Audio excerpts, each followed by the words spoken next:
Yeah, number one, we weren't there, and we didn't know the one guy. Everybody was talking about insurance, rolled out the house, paid up the full amount we had insurance. Wow. And then, we were able to.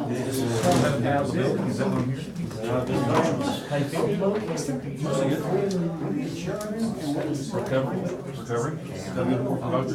Good. Back to full speed on the end of summer. Sorry,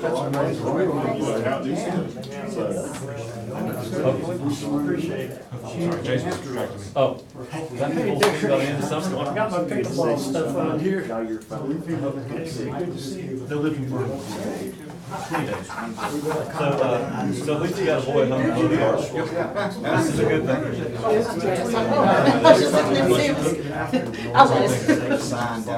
About 10, 15 miles south of the. I'm really glad. There's so many people down there that I haven't seen. No kids. I just got another thing today. First thing you said was, we clear for driving. Since we're here. Actually, they always work that drove. What was that? What was that? Forrest Gump? Well, that's good. That's one less than 2. Wow. It's been so sorry. Yeah, 95% of everybody who's there is. I saw pictures of And if you go to the beach, you wouldn't know that when if you go to the beach. You cross the bridge into town. Staples right about Everything. no belts. Most times we walk around pants in that thing. Man, you are, Matt, it's another trip. Well, it was planned and scheduled, so. Oh, okay. Still no fun. Wasn't that?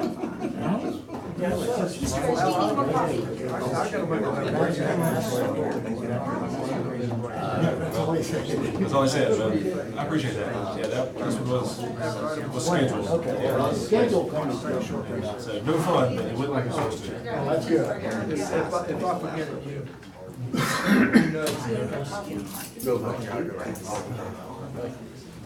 So your academy people are practicing today. Out there. Yeah, they had a con in Maine for this. This is one, you take They a. did a good job.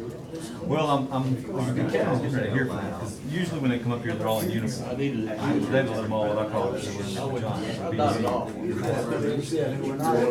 think that's perfect, you stand out in the middle of the such a person's pet peeve. But they use our town, so I'm gonna let them hear about it. They come here because that little intersection right there is Con and Main. If you take a guy from Lee County, which there's a couple in there from Lee County, they'll see more traffic in 10 minutes than they'll probably see in a week of working when they get on patrol in Lee County. And so it's good, it's a good way to baptize people, and it's not, you don't have high speed, you don't have a whole bunch of turn lanes to deal with, you're just dealing with the standard T intersection. And mainly all that's, I say it's to teach them the two-step. You always got to keep yourself open to the oncoming lane. So if you watch them, they'll sort of pivot around these little two-step triangles the whole time. And to do that at like Cummings and Maine, all of a sudden, you go from in-meeting 2 lanes to worry about 4-way.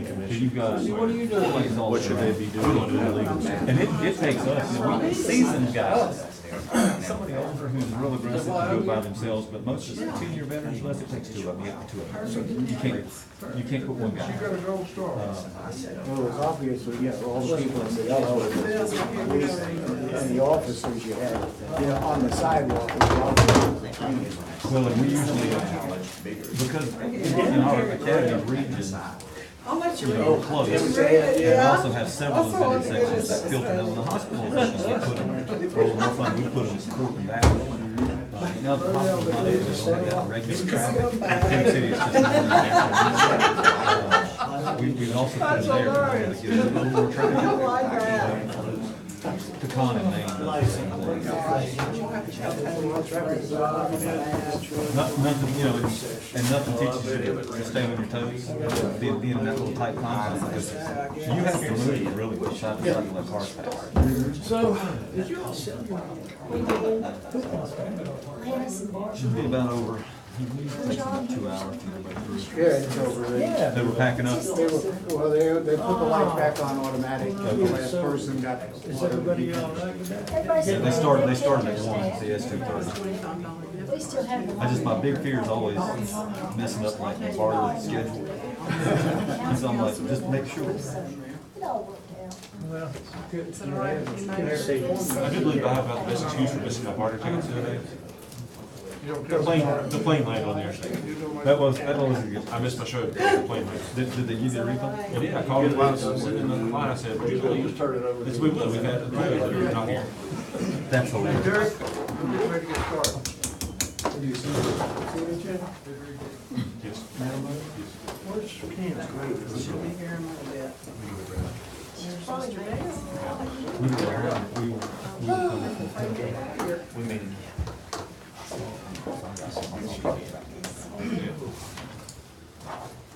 Mr. Sullivan, that's just a wonderful ad.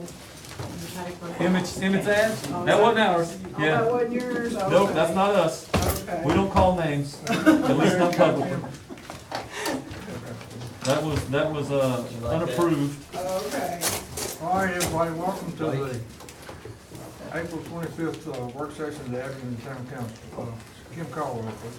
Mr. Bradley. Here. Ms. Quetch. Here. Mr. Webb. Here. Ms. Patterson. Here. And Mayor Craig. Here. First item on the agenda is public comments. Has anybody signed up, Kim? I'm sorry, sir. Yes, sir. No public comments. Next item is reports from the interim town manager.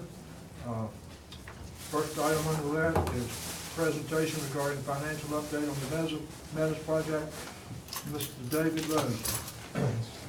I need to explain something before you start, David. We have members in the audience who want to ask questions. We're going to let you get through your presentation, and we're going to have a 10-minute session where the public can ask questions. Is that all right with you? Yes, sir. Thank you very much. So with that said, Mr. Mayor, I've got handouts. So, and I purposely made extras so some folks in the audience can have copies of the handouts. Let me start you off here. Maybe just pass me the journal. This is the same thing. Oh, I thought it was the same one.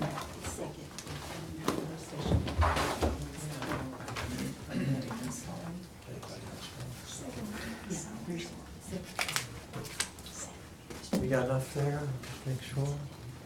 Pass it around.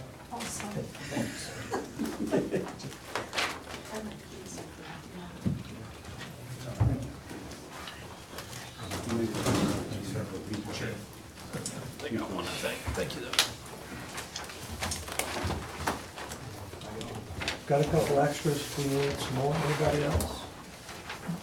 Mr. Mayor, anybody?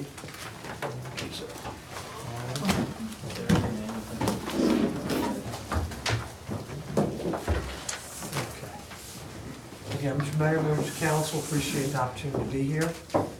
For those of you, again, maybe don't remember, I'm David Rose, and I've had the good fortune of working with the town for, I don't know, about 30 years. So just want to try to present some information and try to answer any questions. Whatever we can't answer, certainly I'll do some homework and try to get back to y'all as it relates to this.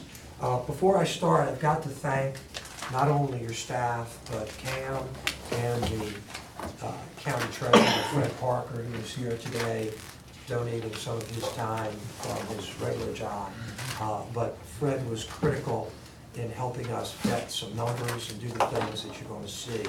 And so if I say anything incorrectly or what have you, I will ask Fred to correct me or to override me, because he is the expert in a number of these things. With that said, what I'd like to do today is basically 4 things on that first page. I'd like to give a little bit of a financial health report of the town. Some of you have heard elements of this before, but I think it can't hurt, if it's okay with you, Mr. Mayor, just to spend a few brief moments and highlight some things, and maybe even clear up some misperceptions or underscore some things that y'all already think. The second is to talk a little bit about our role with regard to this project and the sports complex. I think it's important to say we represent you. We're not here to advocate for or against any of these projects. That's not our role. Our role is to look at these projects from purely a financial perspective and to try to do some analysis to give you some elements of risk and reward as it relates to the projects. We don't create your projects. We don't tell you what size to make them, things of that nature. So I want to just clarify that. We'll get into that.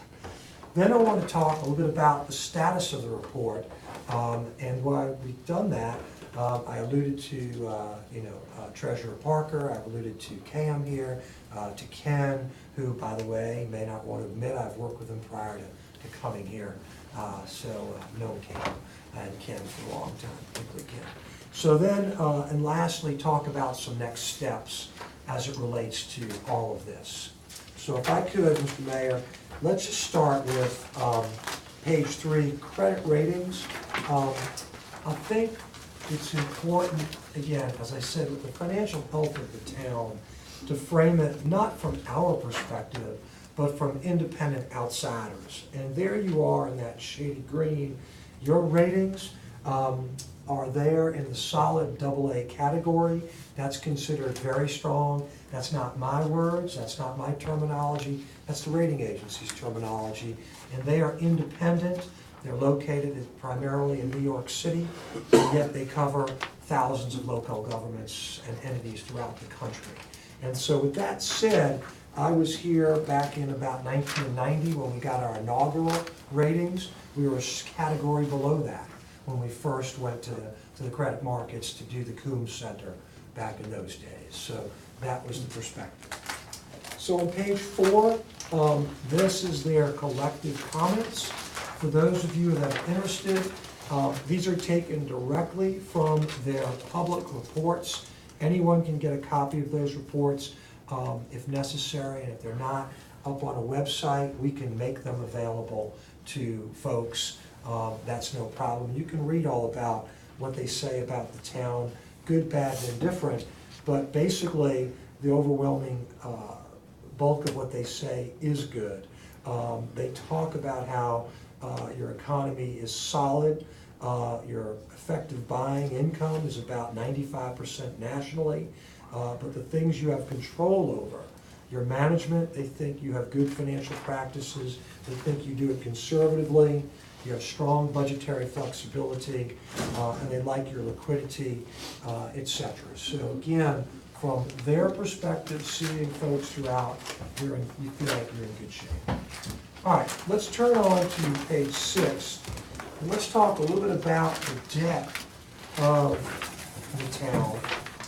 And so what we've got is basically, for all intents and purposes, 2 kinds of debts: tax-supported and self-supported. What do we mean by tax-supported? That means the dollars from your general fund, any combination of dollars out of your general fund, and that's your general obligation debt, about $2.3 million. Then you've got your revenues, that's your self-supported. What that means is that water, sewer, enterprise fund, those users that are actually paying in, that get the benefits, that's called self-supporting. And that's a very important distinction because, again, you've been able to maintain a self-supporting revenue structure, and it's critical that you continue to do that. Then there's some small capital leases and notes. Those are thrown into the tax-supported, very modest amount. One point here, so you've got a total of $9 million of debt outstanding. We're going to focus on the general obligation because, again, that's where the various myriad of revenues come from, and with the project that's being talked about here, that's where those dollars go into, to flow into the general fund. It's important to then point out that you have paid down about $4 million of debt since 2015. So the town actually pays its debt down quite rapidly. We're going to talk about that as well.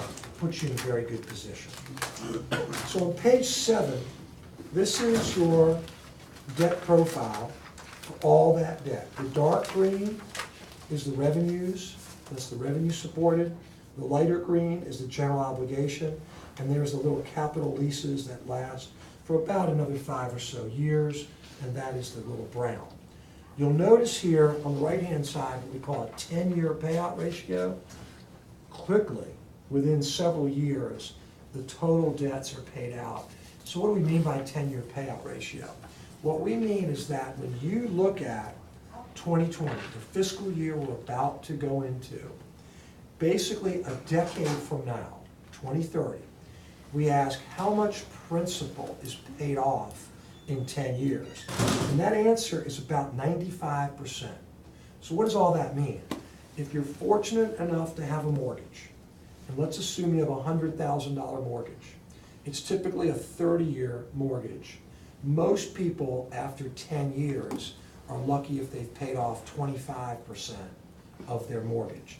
You, on the other hand, will have paid off about 95% of your mortgage, if you would, in the next 10 years. So you actually are in a very, very good position with regard to paying your debts off.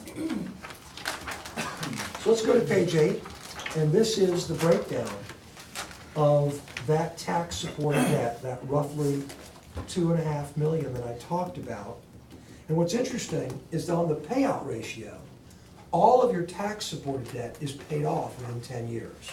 So actually, your final maturity is 2028. So really, between 8 years from now, your general fund, you will have paid off all your debts. Why is that important? Because when we start to look at and think about quote-unquote safety valves for a project that you may take on, what we see is that in 2020, your debt service is about $412,000. But about 5 years from now, your debt service is about $266,000. And then by 2028, it goes to zero. So what that tells us is that we are in a position that if we do have other capital needs, which we know you do, you're able to layer them in without having some debt explosion. And that's very, very important. All right, page 9 just shows you the drop down. That light green there is just the dollars that drop down that I was talking about. And again, all the debt done by 2028. All right, let's go then to page 11. And what we did was what we call a peer comparative.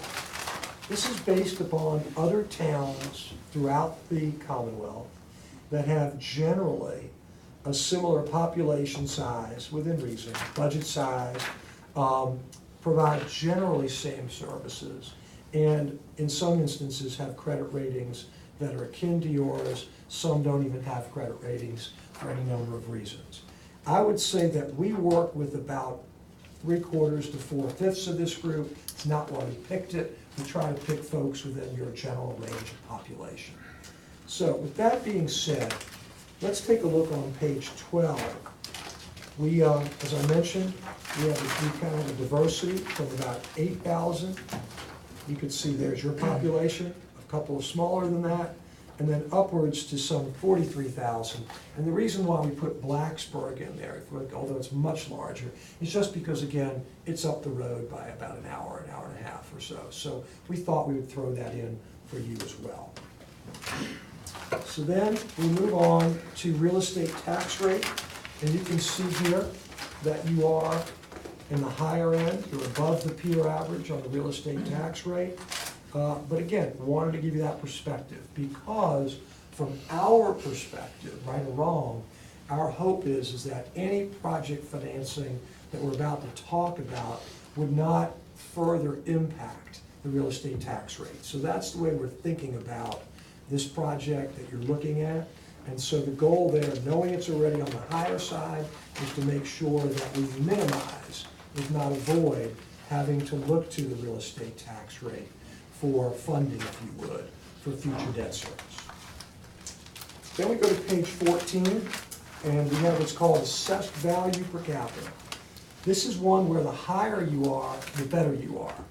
Typically, a very strong local government will be anywhere in the 90 to 100,000 on average. And that means what is the value, if you would, per the citizen. And so you're at about 110,000.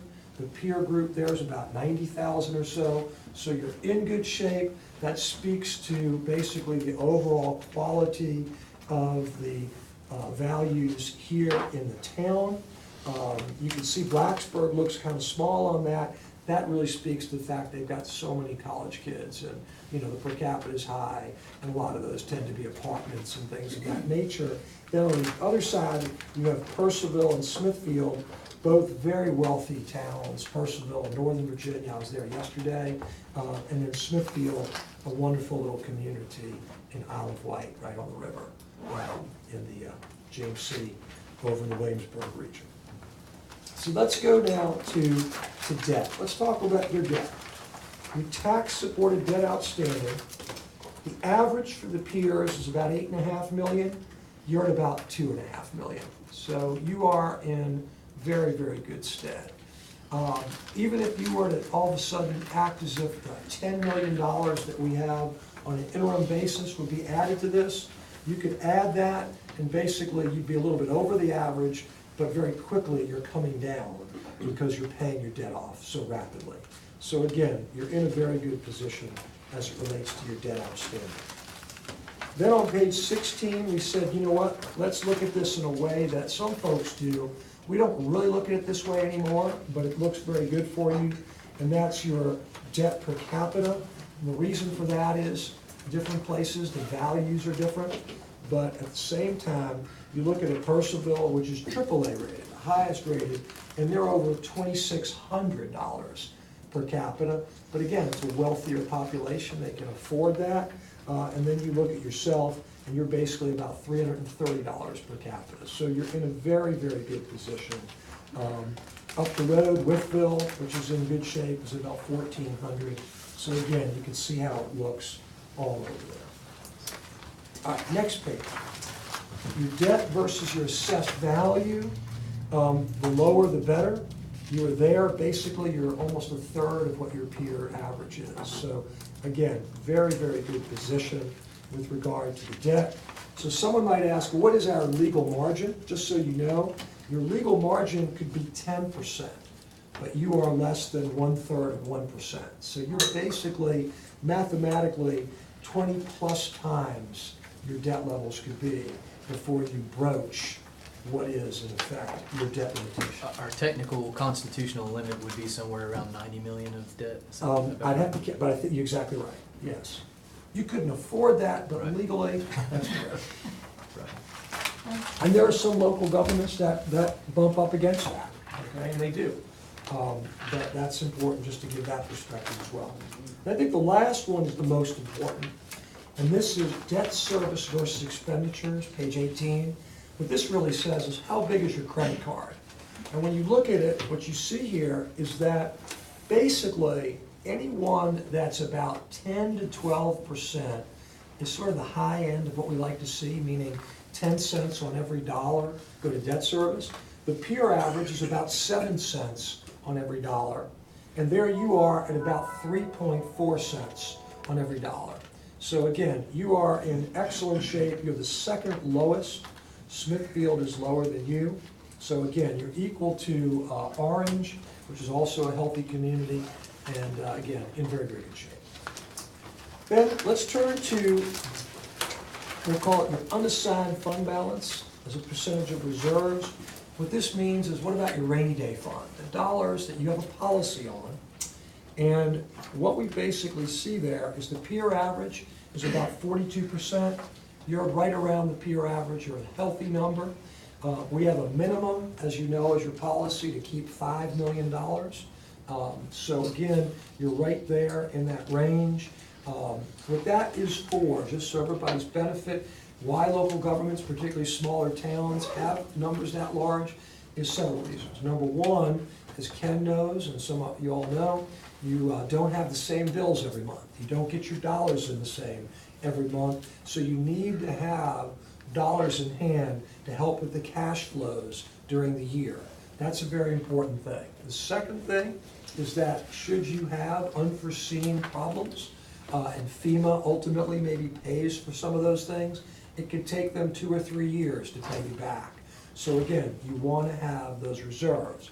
Third reason you want to have good reserves is because when you ultimately go to the bond market, when you want to borrow money, when you basically are looked at by creditors, the good solid fund balances are critical to basically giving them comfort that you can withstand uncertainties, and that's why the fund balance is so important. All right, now that I've given you all that, anybody, I'll stop for a moment, any questions as it relates to the first couple of things I've tried to talk about? Mr. Mayor, anyone? Okay, so let's talk a little bit about our role, Davenport. As I said, we probably go back to about 1989, but let's just go back to 2015 here on page 21, talk about the Meadows project.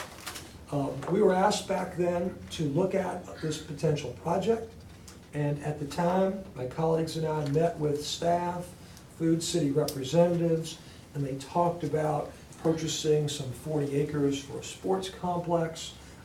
They also asked us to look at some of their initial revenue estimates and to look at the relative impact of all that. Now, what I will tell you, and I've said this before, we are not consulting folks when it comes to the reasonableness of those revenues. But what we did do was to enlist the support of the county treasurer here to talk about how reasonable some of those particular letters of intent that they have, and they have 12 of them, how reasonable the estimates are that Food City put together. So what we then did was to meet, we went and talked about some of those things, how reasonable they were, and so we ultimately, in a few moments, came up with a range of revenues that coincided with what they were talking about that ultimately is going to be critical to our discussions in a few moments.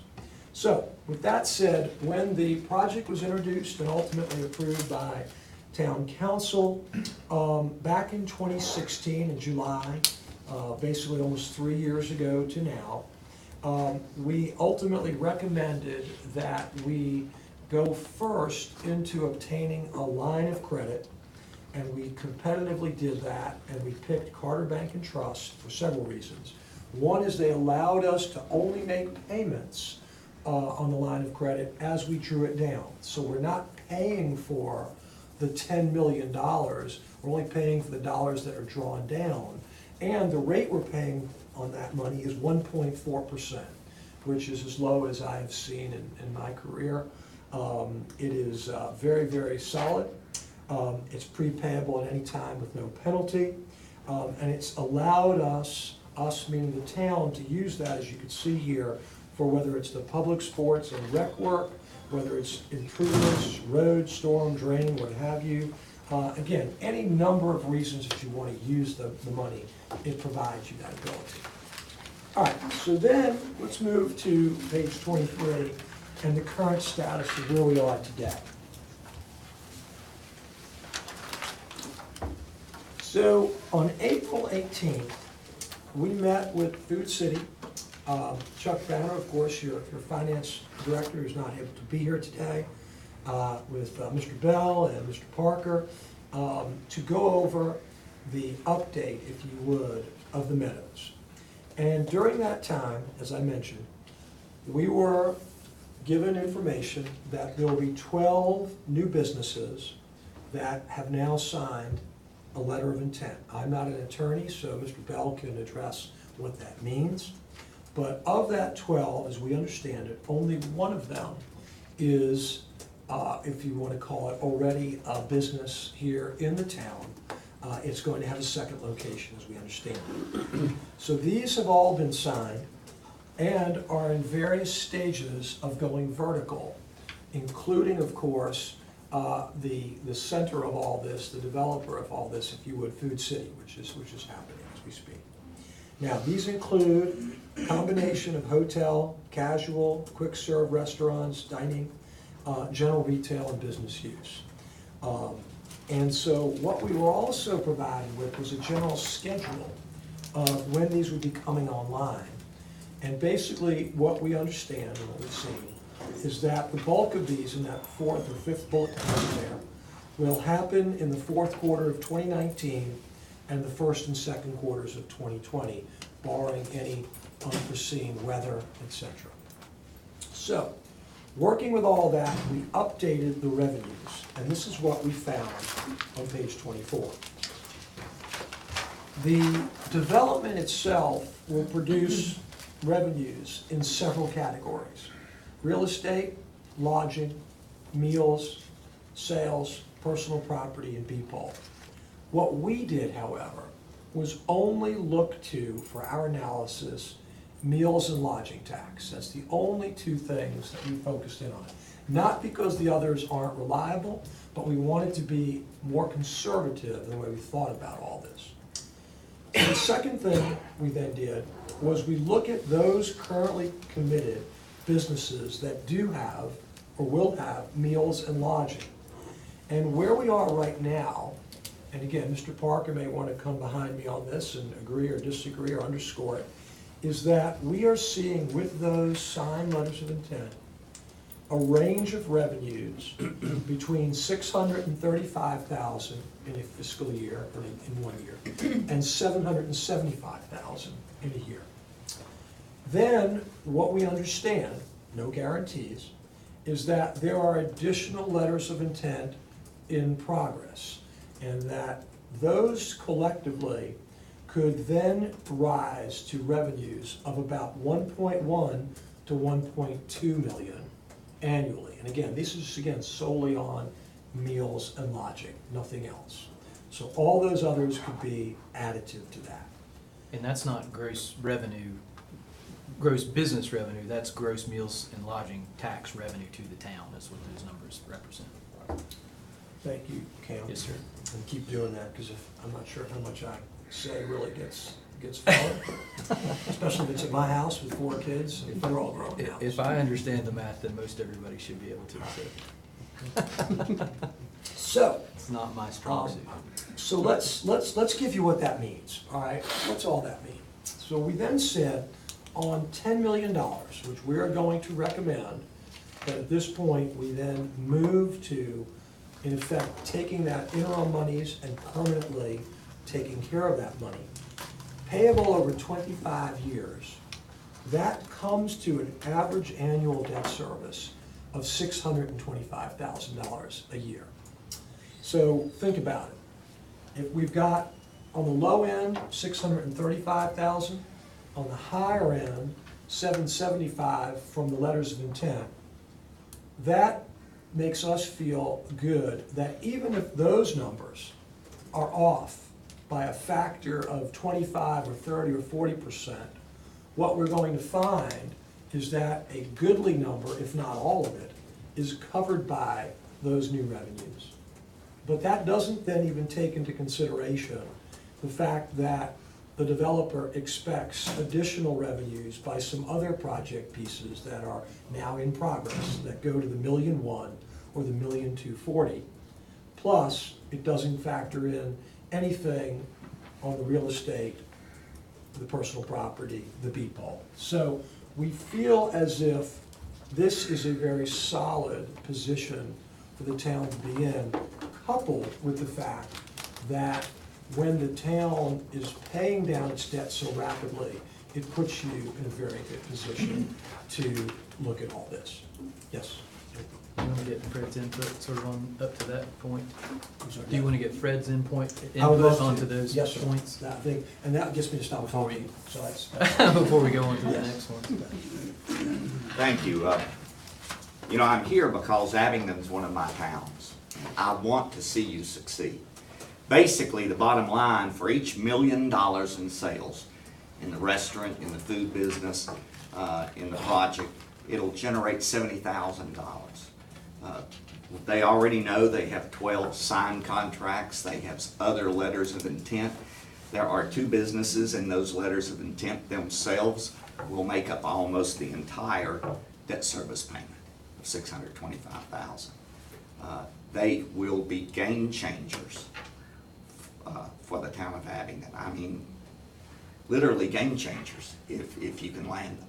I think one of them is simply waiting on green grass and screaming kids out there playing ball, to be honest with you. I think that was discussed. The other thing that's not been calculated will be the backfill store at the current Food City location. And they already have a prospect, I understand, in mind for that. But for every $1 million in sales, just meals and lodging, $70,000 in revenue. And that's substantial. You're not counting lodging, meals and sales tax. You're not counting lodging, you're not counting real estate, you're not counting personal property. That is based upon the town's current school-age population and how we distribute sales tax to our towns. And I think it's very important, and I've told this to the Board of Supervisors, it's very important. Every person we can peel off I-81 before they hit the Tennessee line is money in our pockets. And Fred, you've been involved in these conversations and went out sort of on your own and looked at some similar businesses that you Yes. see and the taxes that the county collects to sort of compare and see whether the numbers that were being sort of offered were realistic or not. They identified by name certain businesses that were coming, and I have the privilege of being in office for a long time and knowing some other treasurers and around the state and commissioners of revenue. So I picked up the phone, I would call them and I'd say, on the average, what is the sales tax or what is the revenue that this business generates in your locality? And I tried to stay as close to us as I could stay. So, to get honest feedback. I didn't want to call Northern Virginia. I didn't want to call Tidewater. I wanted to call as close to us as and be realistic with you. And you know real numbers from Exit 7, for instance, and some of the other things that are within Very the real county. very real numbers from Exit 7, yes, sir. And some of the businesses that are in surrounding jurisdictions, surrounding cities, and surrounding towns. And so, you know, for council's benefit, and this is David's idea, but was to get Mr. Parker involved because if he has his expertise and how many terms is it? We said 8? 8, maybe. Has been doing it a long time. And to give sort of an objective view of the information that we're getting. You know, as we've talked about before, and I think David will get into this a little bit more, nobody can say, I sign an affidavit that these people are coming and they're going to generate X dollars of revenue and that's going to guarantee the town this amount of money in tax. We're using the information that we're provided from the developer. He's going to get into this in a second. The town is not the developer of the Meadows project. We're building a road, we're building a sports complex. The other part is separate from us, and hopefully the town will benefit to that amount. But given the estimates that we've gotten from Marathon, sort of taken through the filter of Davenport and their experience and added on with Mr. Parker and what Chuck has looked into, that these are the numbers that are, they think conservatively estimated, and just by meals and lodging tax alone will meet that level of debt service of 625 as soon as June of 2021. So that's the effort. If you guys have any questions about that was to sort of address some of the concerns that we'd heard previously, and I hope that's what you guys were after, because that's what we tried to do. I think what Cam said, and David's going to follow up with, one of the most important things is the project down the road that we've heard so much about for years was taken on by the local government. You have a totally separate, strong developer here. I'm not hired by Food City or Marathon, anything like that. I'm just saying that's the big difference in the two projects. I didn't know.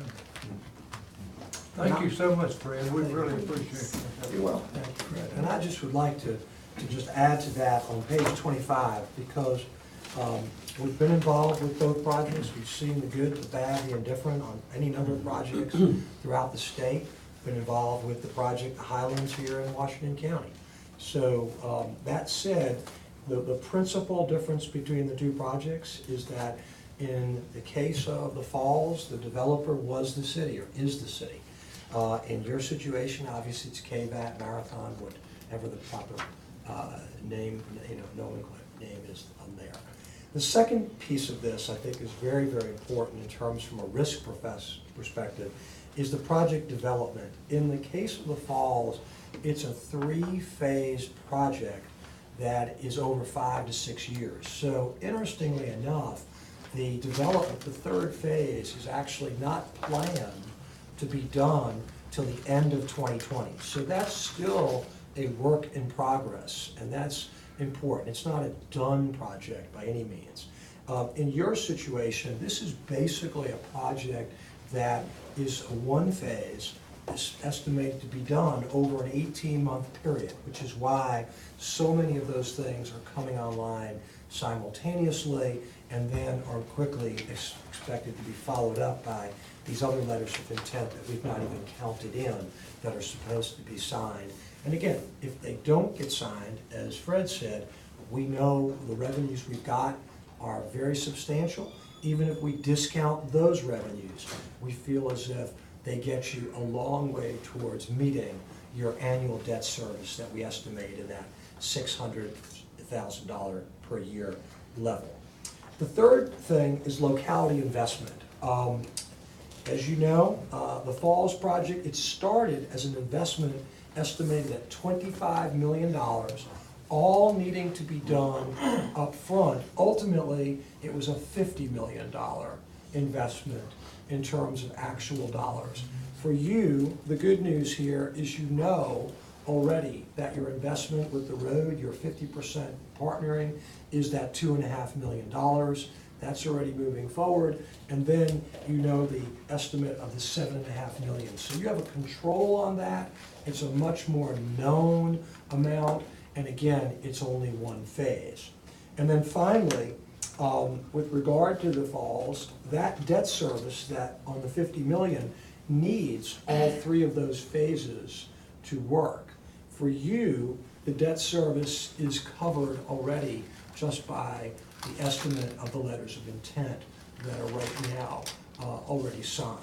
So having said that, again, we can't say with certainty that every one of those letters of intent end up in fruition, but even if we get 3/4 of that or 2/3 of that, those dollars, and we end up in the 500,000 range of revenues, that gets us a long way towards roughly a $600,000+ debt service, and then we know your debt drops down in a few years far in excess of those kinds of numbers. So we as your advisor are not concerned, if you would, that if the revenues don't quite make it, that you're going to basically be putting the town at undue risk.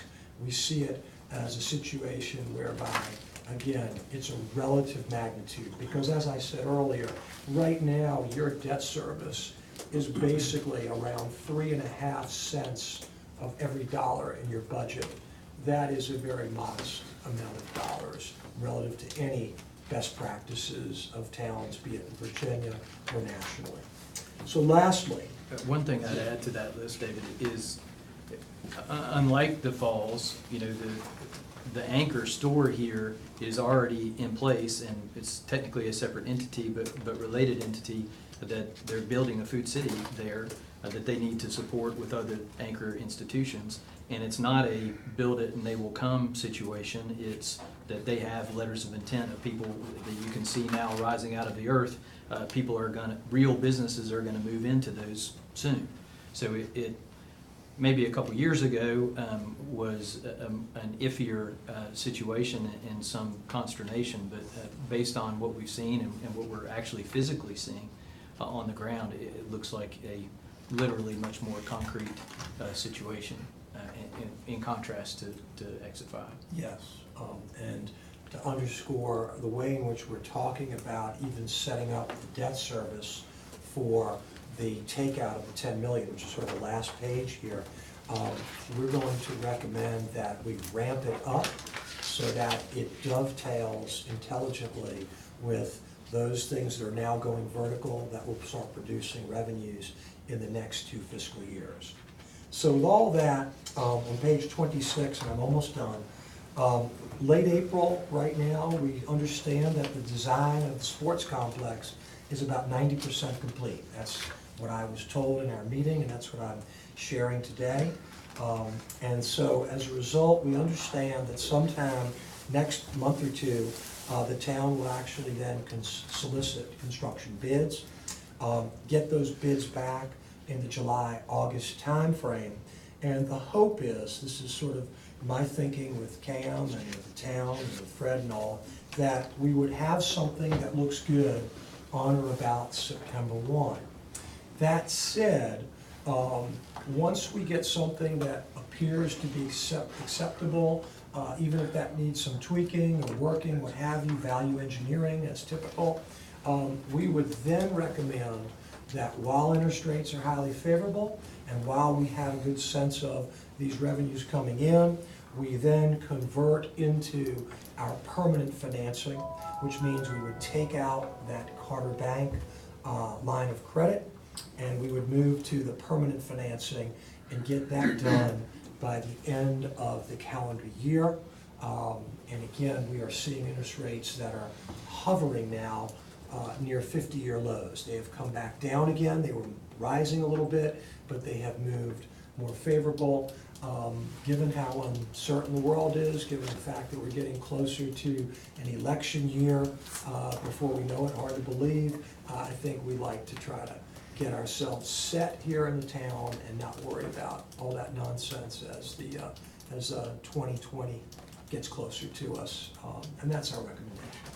So I'm happy to, Mr. Mayor, as you said, whether it's y'all's first or the folks in the audience. I think I'd like for the public to speak first if you have questions, Joe. I've got a few questions. Yeah, go ahead. Some things I don't understand in this. Okay. I'm sure you guys all understood all of it, but I'm slower than you. I guess one, start with this last thing, which is not financial, so I want to ask you a question regarding the town soliciting construction bids in May, June, and receiving the bids. I mean, don't we have to wait until the settling monitors have been placed and the ground is settled out to move forward with that, or is it geotechnical? But I won't address that. Okay. Just mention it. The debt service, question I had on page 6,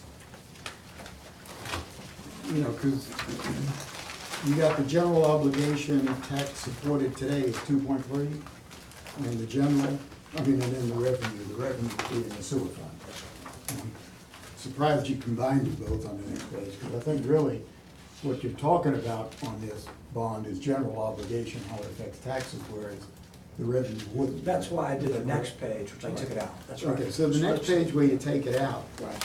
is this next, and then you went to the greens and the red, and the green has nothing to do with revenue, that's all general, right? Yeah, it's just sort of. So you've got the showing- principal, and then you've got that. That is existing today, is that correct? And in 2021, it's existing today? Yes. So this does not show the next 10 million added on top of it? No. Okay. All right, but, so really, I'm surprised you didn't show it.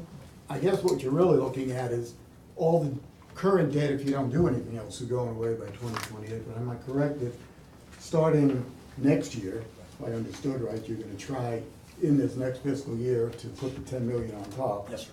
So really, we're not looking at this 400,000, we're looking at a whole lot more debt service. Right, Which we're we talking- expect to exactly. pay. The idea is, you're exactly right.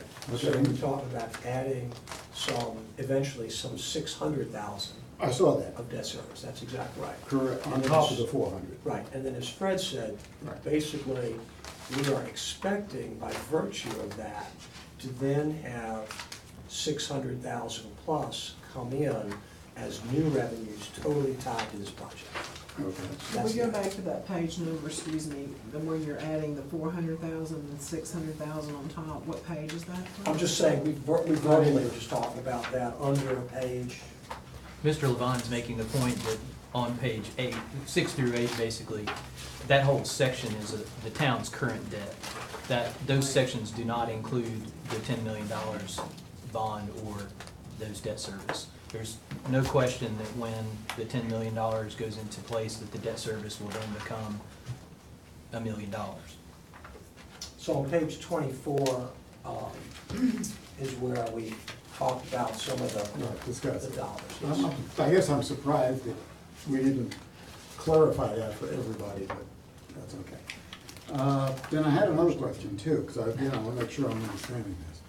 That the page 16 that shows the tax-supported debt per capita of the $332, for Abington being kind of the best in here. But what we're really saying is by the end of the year, that 332 is gonna go to about somewhere in the range of 1,600. Well, the answer is both yes and no.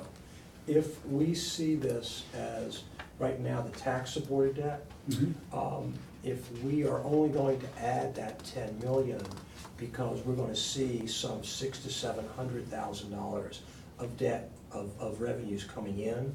So one is going to basically look at this, and the rating agencies will look at this and recognize that basically this is a self-supporting. It's a self-supported So project. you would not, so you don't have to count it as just tax support. It's not coming then from the existing revenues of the town. It's gonna be coming from new, as Fred put it, new incremental revenues of the town. So we're effectively talking about doing here a revenue bond. That's what we're doing, but it's got the backing Right, of the general obligation. okay. Yes, sir. Okay. And then the other question, and I've understood it, the 12 new businesses and the quote net new revenue coming in from the development, that's probably not true. I mean, it is gonna, the development itself will bring in the 600 and something thousand. There are a lot of revenue today coming in from meals and lodging that is in current restaurants that are already here.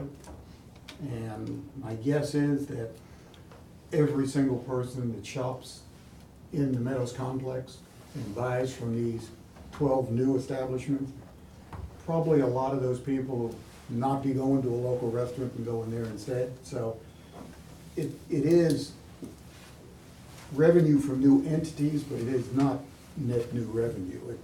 We don't know whether that's gonna be 90% or 95% or 80%. I think Actually, you are right, there will be shrinkage, but I think we worked the numbers so conservatively, we allowed for that shrinkage. Okay. There will be shrinkage from some other fast foods, there may be shrinkage from some other restaurants in town.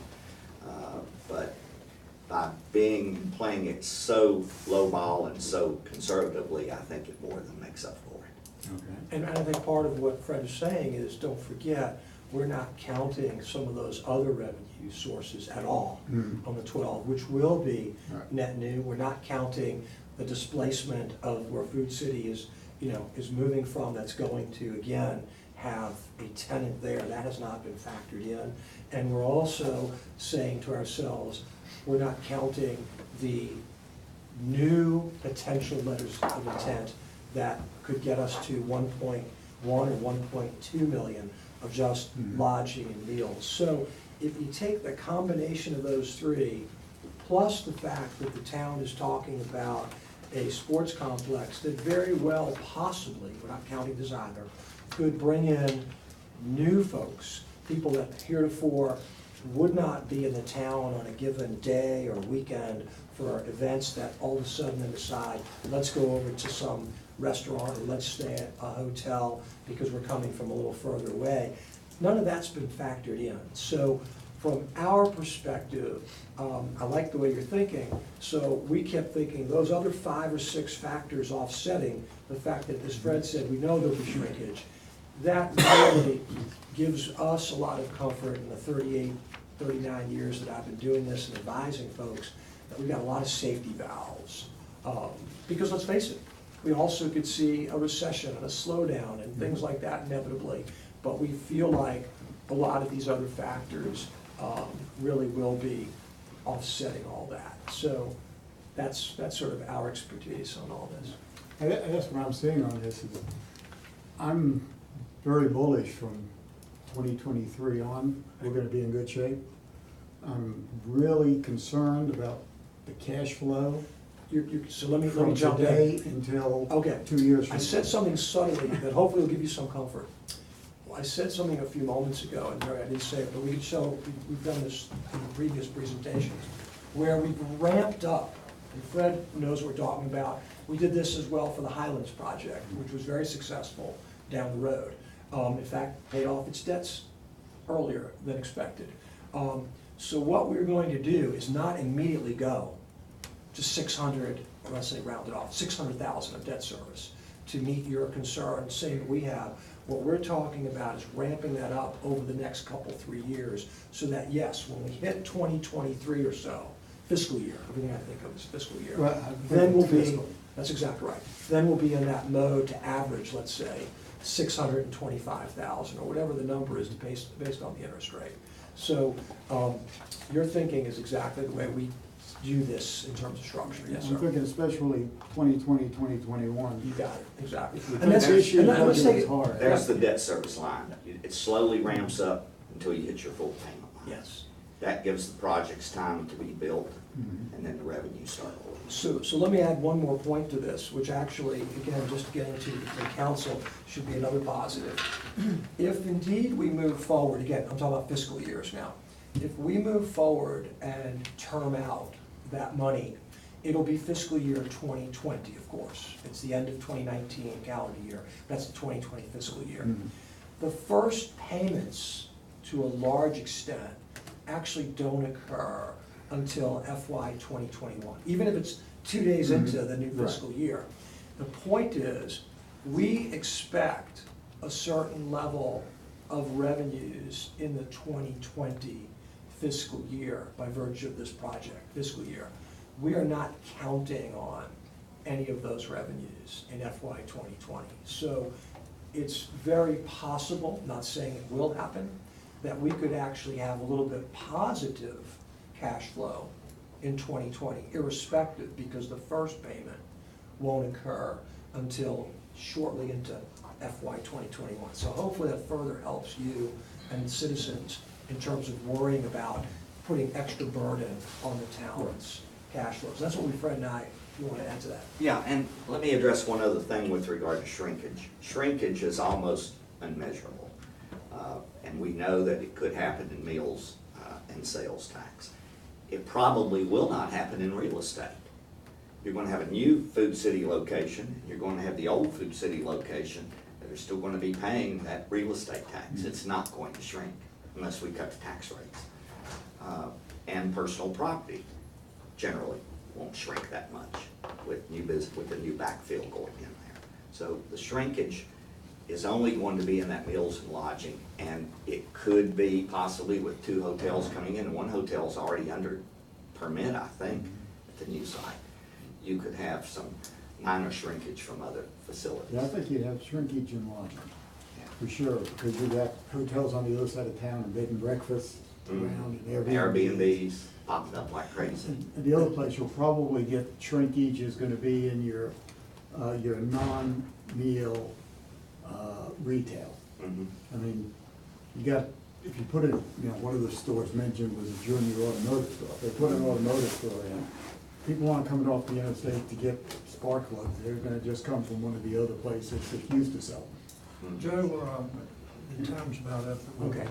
Well, I'd leave it with just, I guess, one thing, or one word to the council, if I could make a Sure. suggestion, is that, you know, we've had the reports, these things before. I mean, originally, we were supposed to have already had 2.5 million in revenue.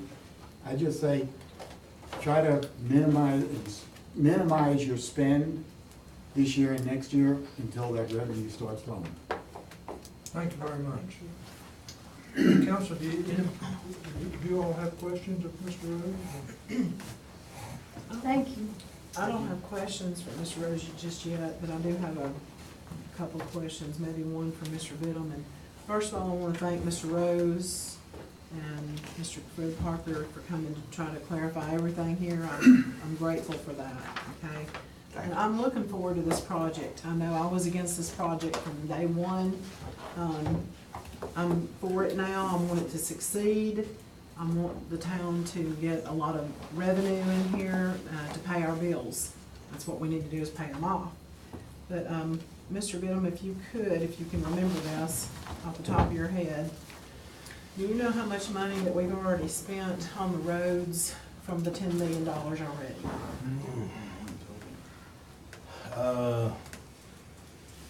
Last billing was what? Was it something in the neighborhood of 4 or something? That's his committed portion, is 4 million and something that you can. That's committed, I think that, that's not spent. yeah, I don't have the exact number, of course, probably a little less than 50% of what's been spent is reimbursed by VDOT. And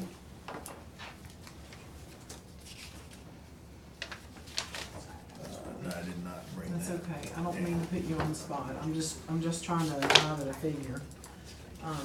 I just want, and you all probably know this, Mr. Parker and Mr. Rose, but let's just say that the sports field complex runs about $10 million. We've already spent maybe roughly $6 million of the $10 million we borrowed to even pay for the sports field complex, if I'm not mistaken. I could be off a couple million.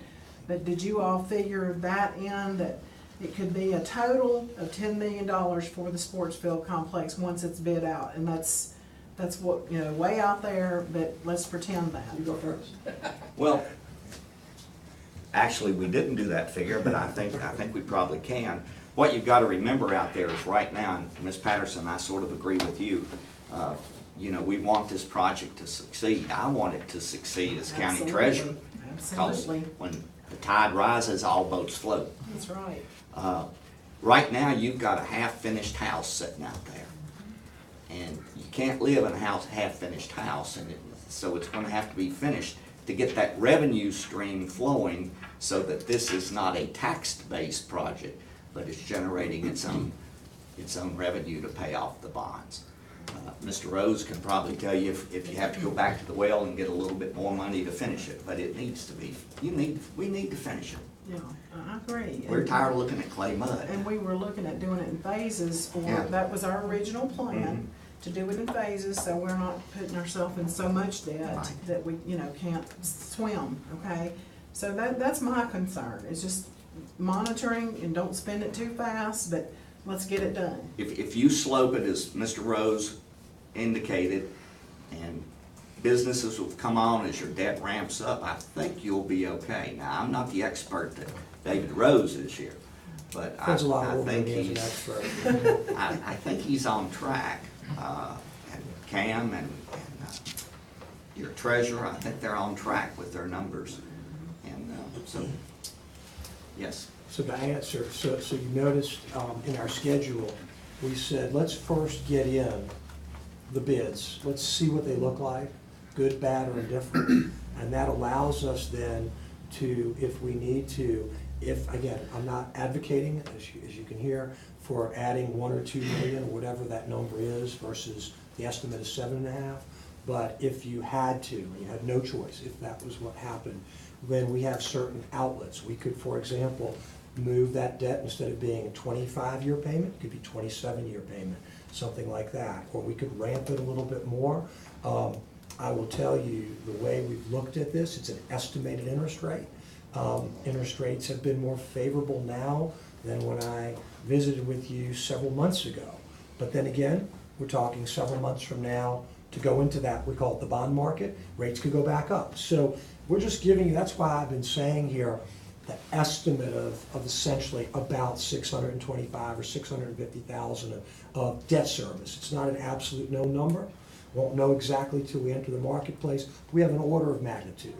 And just like we have an order of magnitude of these letters of intent. But again, if things, let me just say one thing. If we ultimately found ourselves in a real pickle. I don't see that happening. Again, remember, your existing debt is highly favorable in terms of the way it's getting paid down and the way all that. So not only would we be structuring the debt to coincide with the ramping up of new revenues, but it would also then coincide with your natural debt dropping down. So that gives us another, we'll call it safety valve, if you would. Don't want to use it, don't hope not to use it, but that's another safety valve that we've got for the town. But based on your estimates, on rough numbers, we're talking 65,000 per million of debt service. 70, 70 in excess of 70,000 per million. per million of meals and lodging, meals and sales tax out there. But I'm talking about Debt debt service. service. I'm talking Oh, about I see what you're saying. if we borrow another $1 million, and we're Oh, I talking see. about Yeah, you're another. probably talking about another. If you divide 625 by 10 million. $60,000 or something. So if we borrowed another $1 million, then Right. we'd add $62,000 worth more Yes. debt service payment per year. So that would, we'd have to come up with an extra 60 grand a year. And my fear to pay is for it's it. gonna be more than $1 million, Cam. I really feel that way. The other thing I wanna bring up That's to why you. Mr. Steele's here. Good, I'm glad, that's wonderful. We got a lot of explaining to do, Lucy. But anyway, what I was gonna say is, I want you all to make sure you're aware, there's a lot of documents that we do have to go through, and you all have seen them all probably.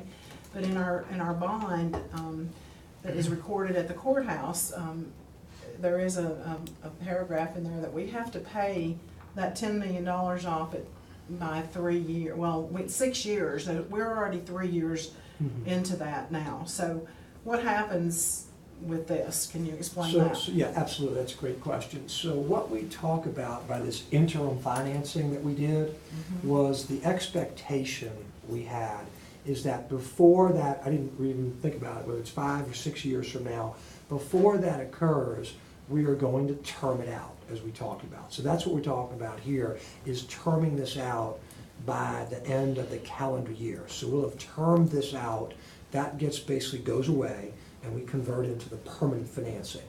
Now, let's assume. It's basically like refinancing your house. You have a loan, that loan's gonna end, we're gonna have new documents that will be not 5 years out, but 25 years out. Right, and we did that purposely with the idea that, again, we gave ourselves enough cushion that we didn't expect to. But let's assume for some reason, something gets stopped for the next 2 or 3 years, and then we come to that period when it's due, then what we simply would do at that point is we would basically roll that note, we call it a note, interim financing.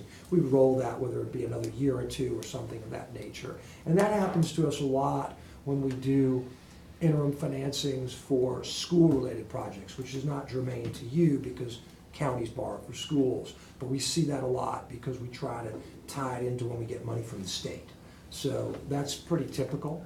We're not worried about that. That's not something that gives us any pause or concern. It's a planned takeout of this, and that's where we're in setup. That's why it's prepayable anytime without penalty, which is ideal, so we can then do it this fall and not incur any penalties. Okay, and legally, there's 2 different terms of wording in that bond, and I'm sorry I didn't bring it. I meant to bring it, but I didn't bring it. But it says maximum, and and then it says the actual $10 million, no more than we could borrow. So legally, how much can we borrow that we're going to be in good standing? So what that was the interim financing, whatever the term of that was, it really is moot because we only borrowed, when I say only, we borrowed 10 million. It might have said maximum of 10 million, I just don't remember now. Now, you're asking what can we borrow? So when it comes now to doing the permanent financing, we will have any number that you decide as council will be the number that you can borrow. You can borrow more than 10, you may not want to, but again, that's your discretion, or you can borrow less than 10. Whatever that number is, you have that ability. The old document, meaning the bond documents you're alluding to, they go away. They become irrelevant to what you're able to do going forward. And as Cam pointed out, but from a legal standpoint, yes, you could go to $90 million, which is kind of crazy, but that's what you legally can do under, let's say, and I'm using that number, I'm extrapolating, assuming that Cam is generally right. I haven't done that exact number yet, it's so high. 10% of the gross assessment Yeah. of the town, which is So 900-ish million. Yes, it's 900-ish million. We can do 90 million less what's outstanding, which is about 2.5 million. So you've got, that's. I know that might sound like a silly question, but I think that we should tell the citizens, explain it like you all did, to let them know what we're legally bound to do, what we can do, and let everybody know, because not everybody knows this. Well, one thing we can certainly do, you have bond counsel and you've got we'll call it your town council. It's a factual thing. It's easy for us to put in writing, or it's easy for us or Cam's firm to put on formal letterhead saying, as of date certain. 'Cause remember, throughout the year, the numbers I used was as of June 30th. So you make payments along the way. So your number can't be any bigger than that right now, but it might even be a little bit less than that. Okay, and by the time I come see you, if you'll have me back in the fall,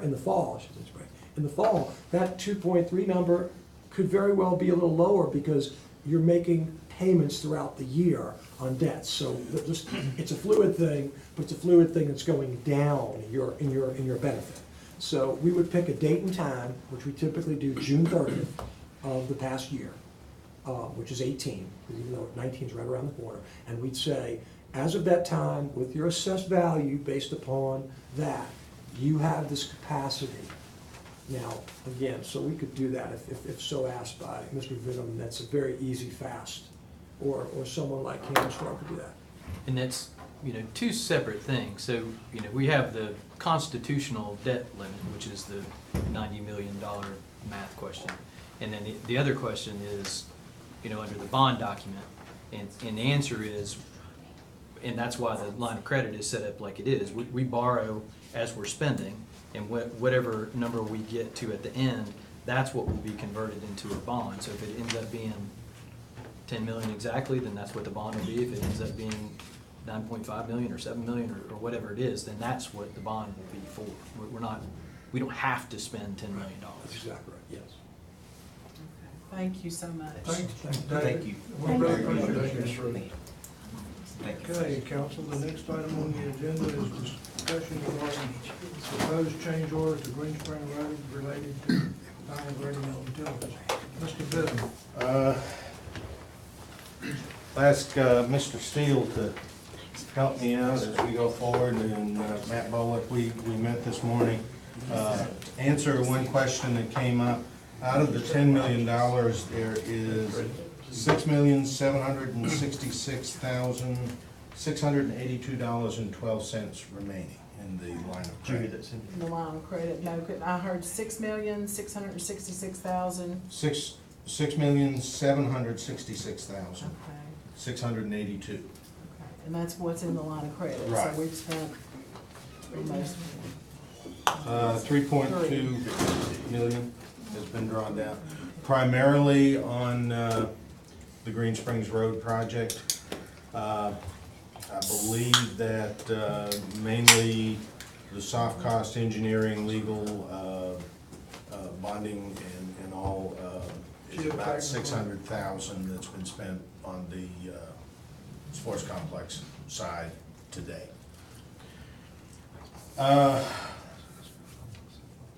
One of the things in looking at the timeline for the sports complex, that Mr. Rose's timeframe may be a little bit optimistic, in that if you bid the project, you need to get the Green Springs Road and the Marathon projects completed, so that the contractor that's out there doing the rough grading, all of that needs to be done before you award a bid, because unless you award the bid to the same contractor that's doing the rough grading, you risk having two contractors out there, and that's a nightmare to have two trying to spread soil onto two different contracts. So, and some of that is weather dependent. They were spreading some of the soil to do enough, to let the sun dry it out so that they could go and compact it and make the, meet the compaction testing. That was happening last Thursday and Friday. Well, Friday afternoon, somebody turned the sprinklers on, and so the soil that they were spreading was not drying the way they wanted to. So that's kind of where we stand as far as if you wanted to put the project out for bid. You really have to time it so that you don't have an overlap on the two contracts. In talking with Mr. Steele, we've come up with a suggestion that could move us forward. Has a potential for saving several months of time on the timeline. And it also has the potential for saving, do you have a rough guess? 300,000? In the $300,000 range off the construction estimates that were given for that part of the project. What staff has been discussing with Mr. Steele is proceeding with a change order to Baker, who is the prime contractor on the Green Springs Road project and a sub for earthwork on the street project, which is KVATs.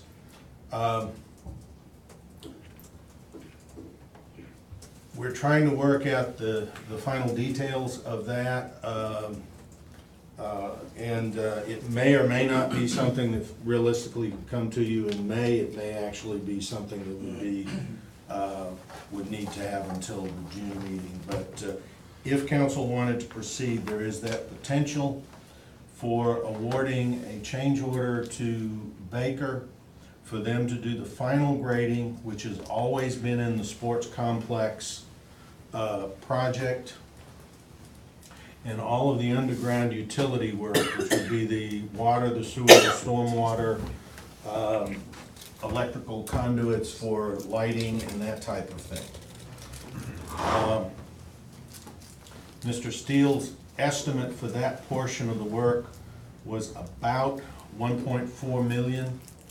And we feel that the change order would be at $1 million or slightly under. They're discussing some final details on that, so that's why we don't have any firm numbers. But that would allow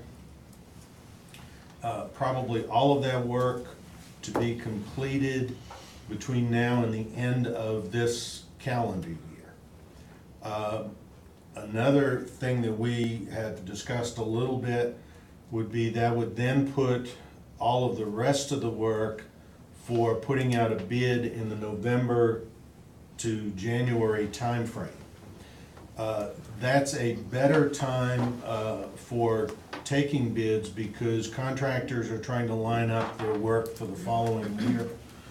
If you bid it in the middle of the summer or early fall, a lot of contractors may have everything lined up for the rest of the year, and they may throw a number out, but it may be a higher number than if they are trying to get, you know, so that they know that they have the work to do, which would then, a bid in the wintertime would then, January, February timeframe, awarding the bid with start of construction in March of 2020.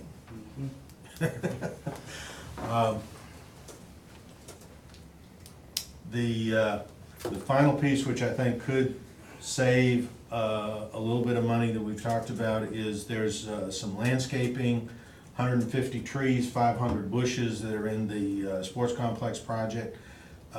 Suggestion on that is to wait till, not bid that out as part of the general construction project, but to bid that out separately. You have local nurseries and greenhouses, people who do that type of landscaping locally, that if you bid that directly, would probably give you, would be very interested in that, I'm sure. And if you bid it as part of the general contract, the general contractor is probably gonna add his overhead, so you'd add 20% on to whatever the bid was for that. So it's kind of, you know, correct, kind of breaking it up into the three pieces. Yeah, there was a couple of things I could help address, just listening to the general questions.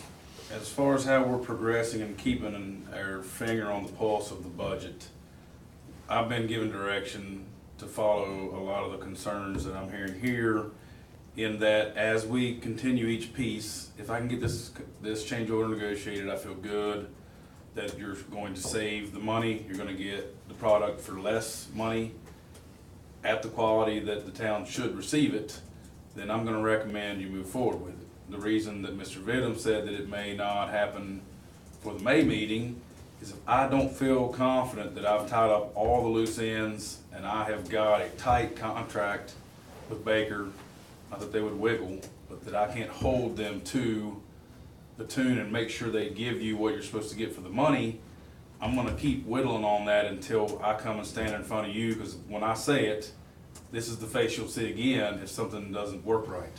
I don't like to do that very often.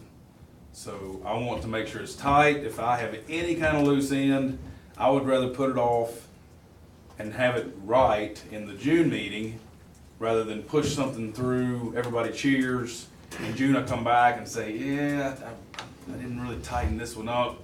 I need you guys to vote on something again. I don't think that works for everybody. There's no fire happening right now in the construction industry. We're just now getting to a point where we've got some soil starting to dry. So even if you sign it in May, I don't think that contractor's gonna be able to get to putting utilities in the ground for several more months. So from your consulting standpoint, that is where you are. I don't feel like we should move ahead quickly without checking all the boxes. I want to be able to explain exactly what you're gonna get, how much money, and at the end of that process, then we're gonna revisit my design plans, the budget, how much you've spent out of the 10, and just as I had done before, I'm gonna create a project that includes a base bid, if it's at the council's pleasure, that is equal to the money you have left of the 10.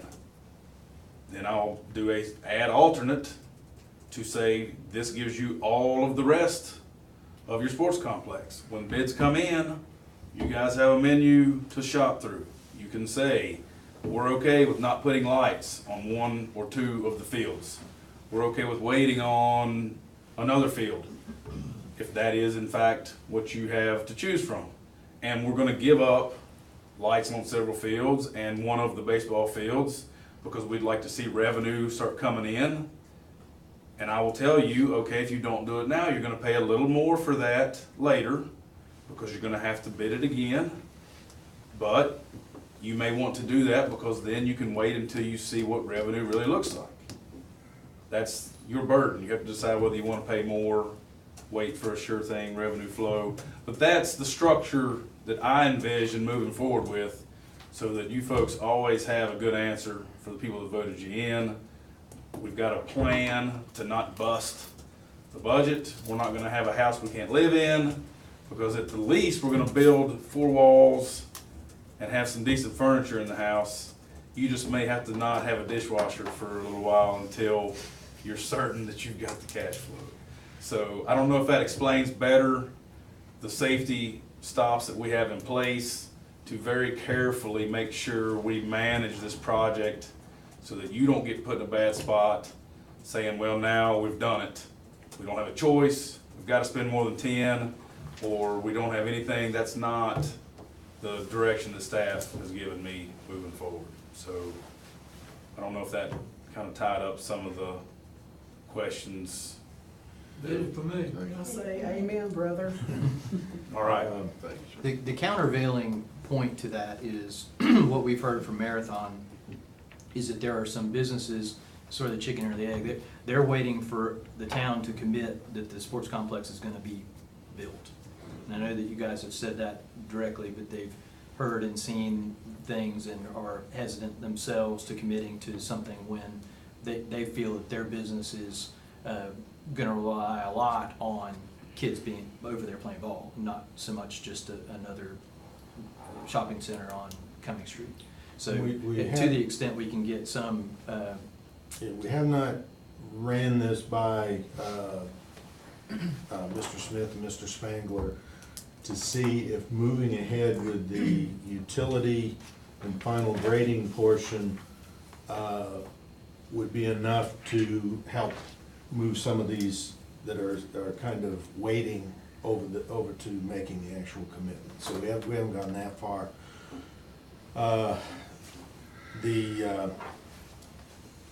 The other thing we're trying to do, if we do this,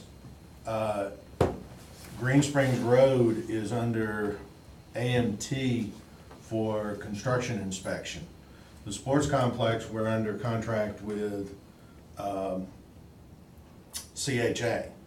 So if we did this as a change order, we would basically require that Baker would submit a separate drawdown request for anything related to the change order to the sports complex. Because that work will be inspected and approved by CHA. AMT's not gonna sign off on any of that, so we'd have to have two separate billings as the work proceeded. But it is a way to, one, firm up from an engineering estimate to a firm cost, and it appears as though that savings is gonna be in the range of $300,000. We're also, the quicker we can get Green Springs Road completed, you'll know the exact amount of money you have left for the other pieces of the project. The latest is a change order that we're suggesting on Green Springs Road for the traffic signal poles. The day that I got the first complaint on the meadows of dust from a citizen, Matt got an email that same day that the signal poles that were being manufactured somewhere in Nebraska were probably somewheres in the Mississippi River. So there is a delay on the permanent signal poles being delivered till at least June 10th. And we're not sure, they've been delayed several times, so we're not saying that's a firm date.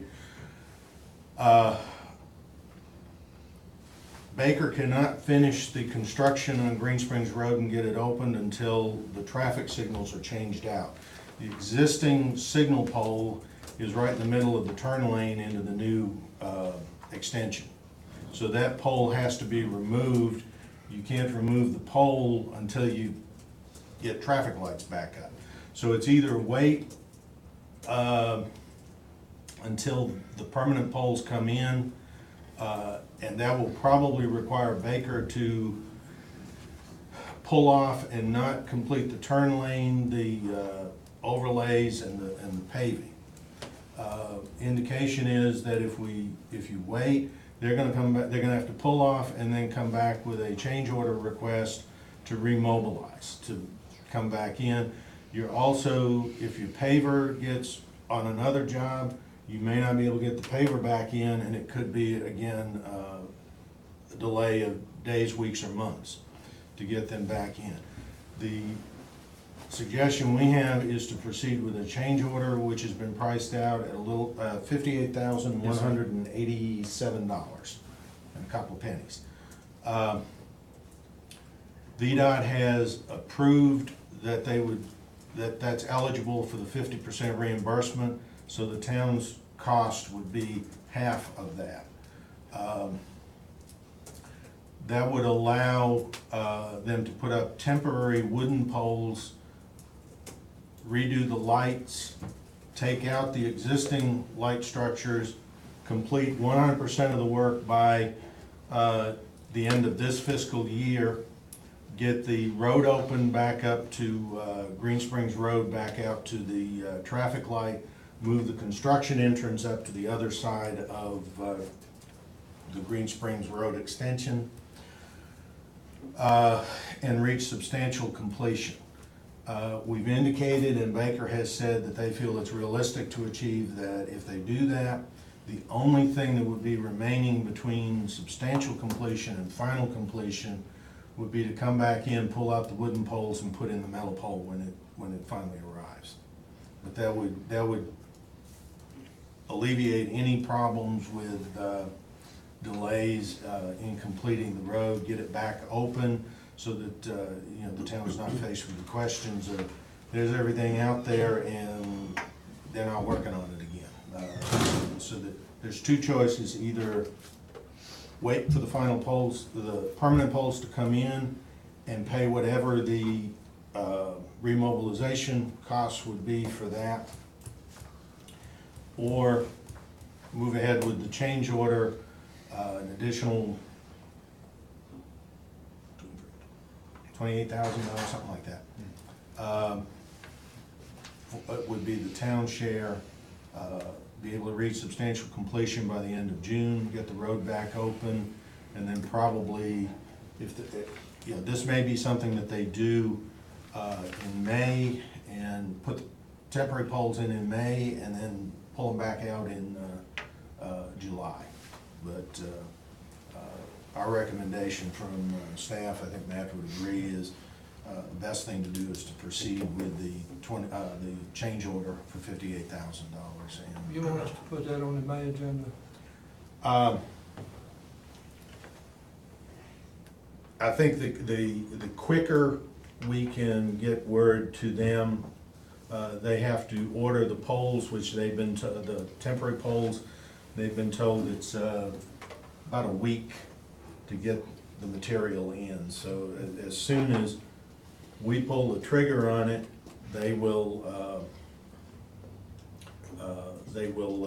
order the materials and proceed. We can act in this meeting if we need to. I don't really like to do that. I've but- got a question before you do that, please.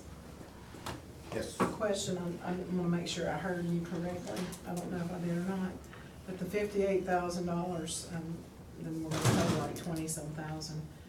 Did that include, Baker Construction come back to take the temporary poles out? Yes. Okay, so that Yeah. would be no additional fee? Yeah, above no, that was everything that would be involved with installing the temporary poles and taking them out and putting the permanent poles in. When was the last time you called the company, and asked them the update on the poles getting here? The manufacturer of the poles, Yes, earlier this week. so Monday, Tuesday? Yeah, Which is when we got the June 10th. June 10th date was the most recent. Shipped on June 3, arrive on June 10th.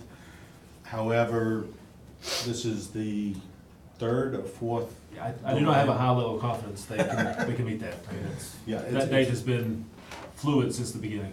So what happens, let's just pretend again, what happens if we get the poles in and we don't have to do the temporary work? So could you explain what happens then? Well, I don't feel there's any way they'll be here before June 10th. yeah, they won't be here before There's no way they'll be June here before 10th. June 10th. Not till And after. by June 10th,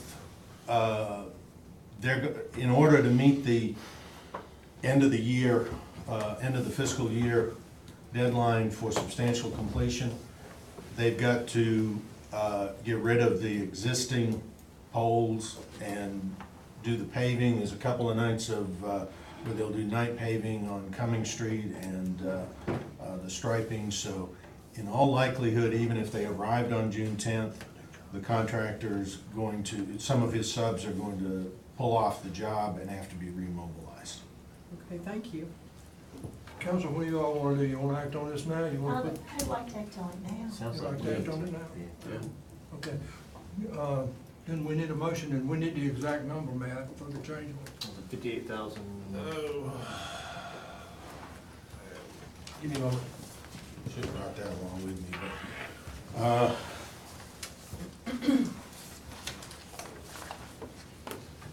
so Are there any questions on what we're talking about as far as the sports complex? Again, that's something that Mr. Steele is in negotiations with Baker. When he gets that finalized, and, you know, I think that definitely is something that needs to come back to council either at the May or the June, probably the June council meeting for approval, because you're talking somewheres in the 900 to.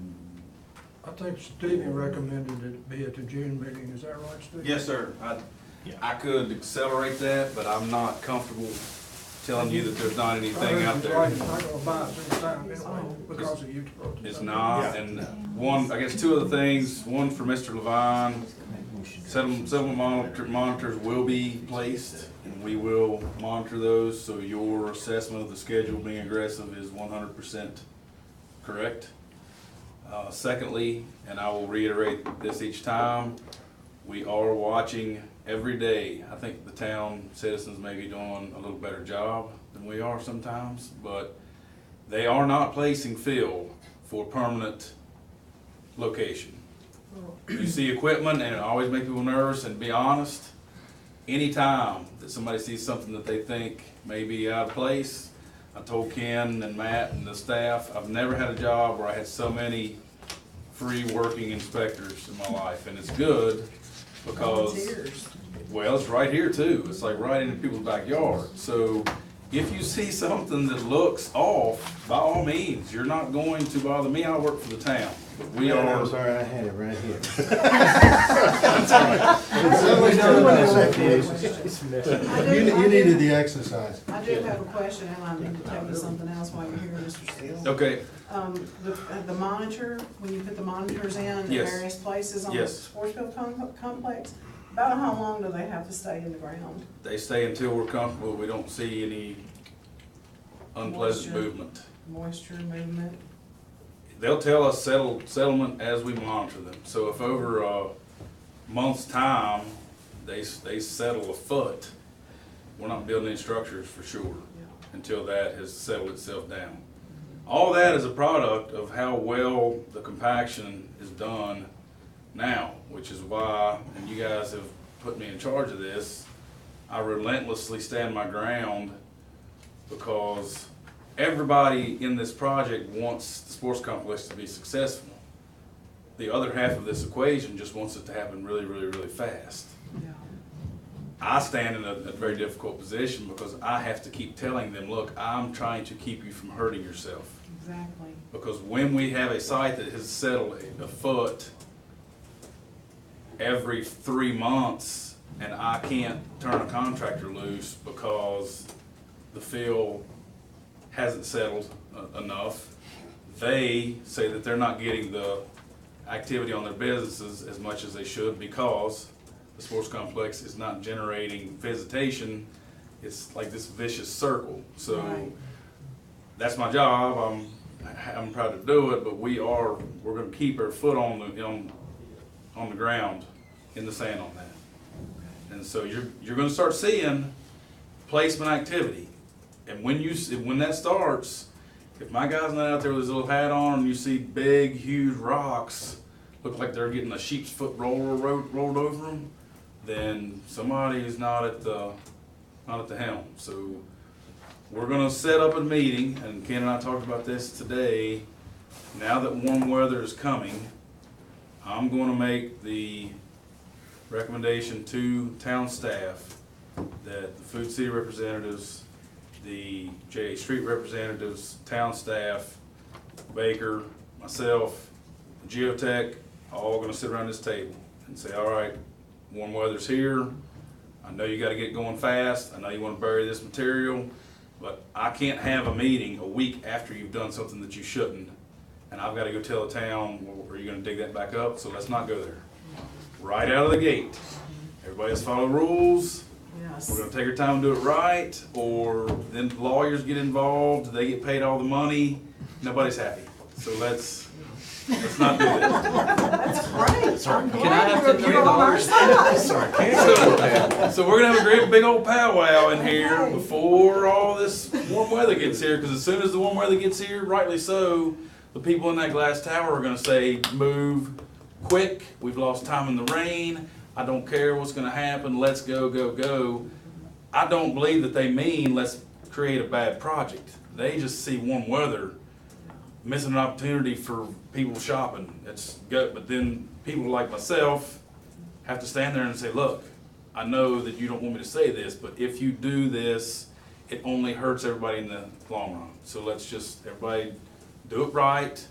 They'll gnash their teeth a little bit and grumble, but in the end, if I can't sign that piece of paper saying that the compaction was put in there correctly and sign off on the settlement monitors, then I won't put my name on those plans when they go to bid. So, Well, one thing that I'm concerned about is, it was brought up earlier, that because the town hasn't fully committed, which we have, and you stated that, we are causing some delays and maybe some people not committing.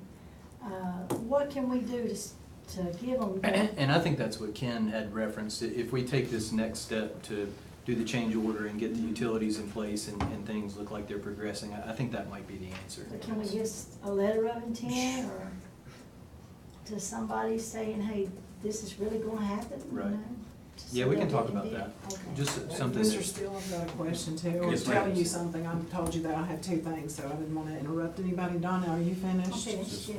Okay, Wayne, do you want to go first? Go ahead. Okay.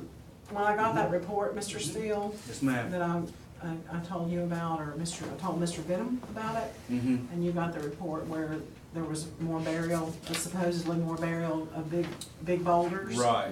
Um, Last week? Yes. Yes. I did have another report, because I don't know where it was, I didn't go over and see it, I just got told, Mhm. and, so I wanted to report that, because I felt it was necessary. And, so what was reported to me on another time, the same place, that they had put these boulders and lined them up, so maybe you know where they are, and that's okay where they are, and then they covered them up, so I don't know anything about it, but that's what I was told. Okay.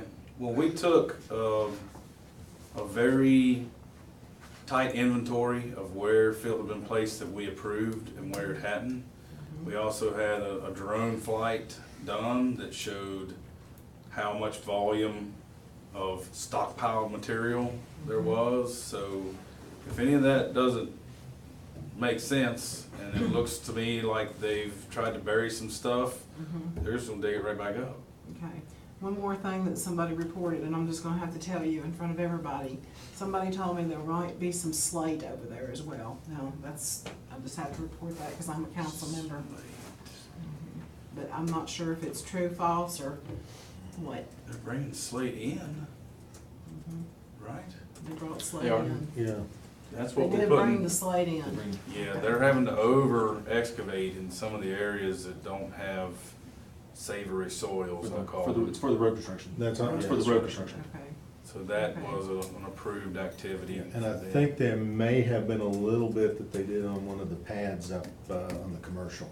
I'm not 100% sure of that, but Yeah, I can speak to that. I think I Yeah. heard it one time. In the last meeting that I was there, Yeah. they lost an entire truck, even after they had over excavated as much as they could, it just sunk in, so they had to dig all that stuff out, let it lay out to dry, and then they brought slate in to make up the difference, so that's true. That answers the question. Yes, Okay, well, very, it really very answers. diligent inspectors we have on Well, I'll tell you one thing, I really feel sorry for Cam that you're knocking him out of work. They'll get somebody else. It seems to me that $10 million is getting spent on contractors and engineers. What was the magic number, Mr. Biddle? The change order for the temporary lights was $58,118.76, and they're asking for a time extension of up to 60 days for delays on the signal poles. Are you all right with the time extension, Matt? I am, I don't think we have to put this in the motion, but we'll make sure that's for final completion, that will not be like a I think we should put substantial. it in the motion if it's in the change order. it will be, Yeah, and I think what Matt's saying is Understand. that Baker is committed to us that he will make every effort to get substantial completion by July 3rd. yes. But Road what open he's with asking signals. is, normally you have substantial completion and then 30 days later you reach final. Because of this, he's saying if the poles don't come in, he may need to, give him a little bit more time. Poles are normally included in substantial completion, but Yeah. this is a little This different. this is a different situation. How are you gonna identify this change order, by some number or date? It's change order. Change order 015 on the Green Springs Road project. 015. Well, it seems like you're preparing for a motion, so I'll entertain a motion. Well, before you do, Mayor, just one more quick thing. You can go ahead and talk, Cindy, Okay, well, go ahead then. after we make the motion. Go ahead. Are you ready? I'd move that we authorize change order number 015 in the amount of $58,118.76 to Baker Construction. I'll second. Okay, we have the motion and the second. Cindy, if you want.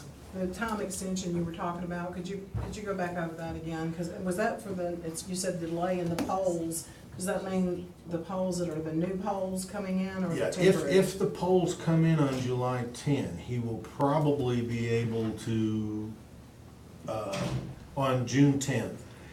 He's supposed to reach substantial completion July 3, and usually this 30 days. What he's asking for is the additional 60 days should those polls not show up, that, he's not in violation of liquidated damages and stuff, trying to reach final completion. Normally, these traffic poles would be put up before you reach substantial completion. But what we've asked him to do is get everything done so that that's the only thing left between substantial and final. Okay, we have a motion and a second. Any more discussion? Kim, call roll, please. Mr. Bradley. Aye. Ms. Quetch. Aye. Mr. Webb. Aye. Ms. Patterson. Mayor Pratt.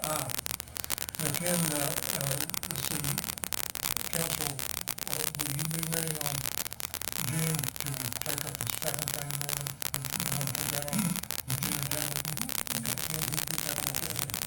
And Mr. Stewart will work to get that to staff so it can be reviewed, and we'll go over with Mr. Moraney when he gets here on the 6th on what the status of all of these projects is.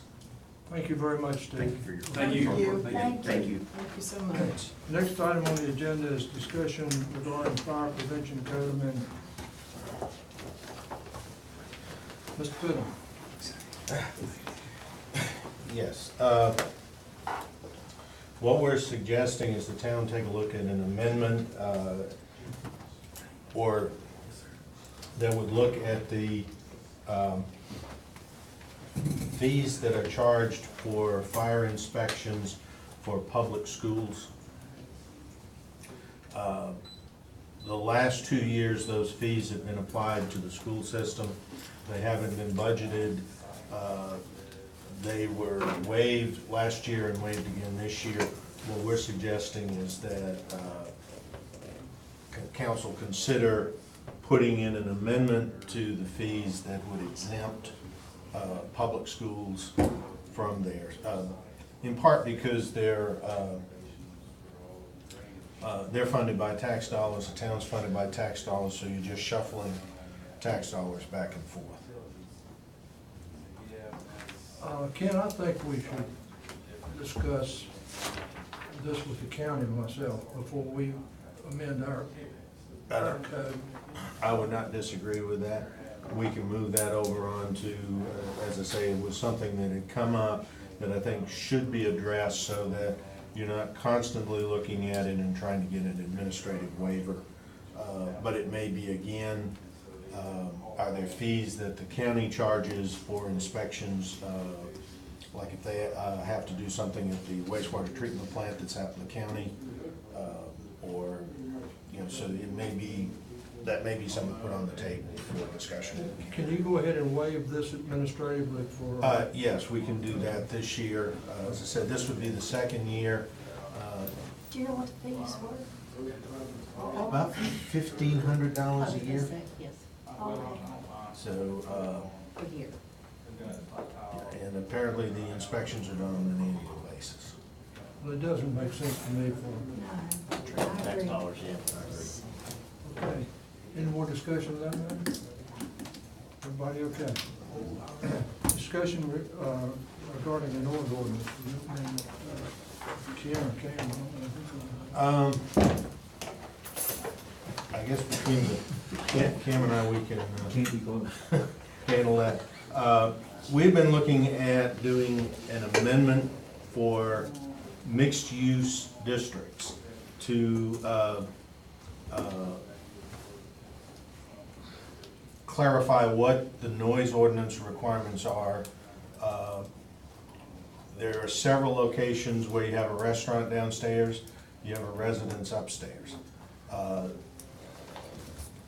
There may be more of an expectation if you move into an apartment building where there are residences above and below you on the noise levels that you would have. If there's a restaurant or a bar or music that's being played and you move into an apartment above it, personally, I would have an expectation that I'm probably gonna hear a little bit more noise than I would if it was, you know, just a residential use. We had one business that was cited a couple of times for violation. Pretty much was a tenant dispute upstairs with the business downstairs, but because of that, we felt that maybe taking a look at that and allowing a little bit more flexibility in the regulations as it related to that mixed use. And we went over the proposed change at the last work session in some detail and had an animated discussion with the business owner. Animated. So I think that we have the final draft that has gone through staff, and Mr. Bell has looked at it, and if there's no objection, we would put that on the agenda for May 6th. No objection, council? The next item is discussion regarding permits for parades and costs. Again, this is something I think doesn't need to have immediate action, but there is a schedule of fees that is not really uniformly applied, and waivers are fairly liberally granted. Probably the largest issues with it is requirement for street closures for parades and public works and police overtime, which, for instance, I think the Kiwanis Club, that was a permit fee of over $1,000 for running the parade that the Kiwanis would be responsible for. It's also, as I said, it's not really uniformly applied, or it's fairly liberally waived. So it gets into a situation where if you waive it for one, you don't waive it for another. Are you getting into where you've got some issues that could come back? I think that it's, we've also checked with a number of area localities. Very few charge for those types of fees. That is usually either a nominal or no charge. Most do require a permit so that you are aware that there's going to be this and can make suitable arrangements. The other thing that probably needs to look at is, for instance, went over at the corner of Main and Cummings, There's no permit required to stand there and, you know, the Republicans hold up signs and the Democrats hold up signs. You probably ought to think about having a permit for an assembly like that, so that if the KKK wanted to come in and hold up signs at Cummings in Maine, you at least know they're coming. Or you have a hammer where you can say, no, you can't, you got, you know, because you don't have a permit. And that's kind of where we're at. I think it may be something that Chief Sullivan, Jimmy Morani, and some of the other staff may need to sit down with over the next month or so and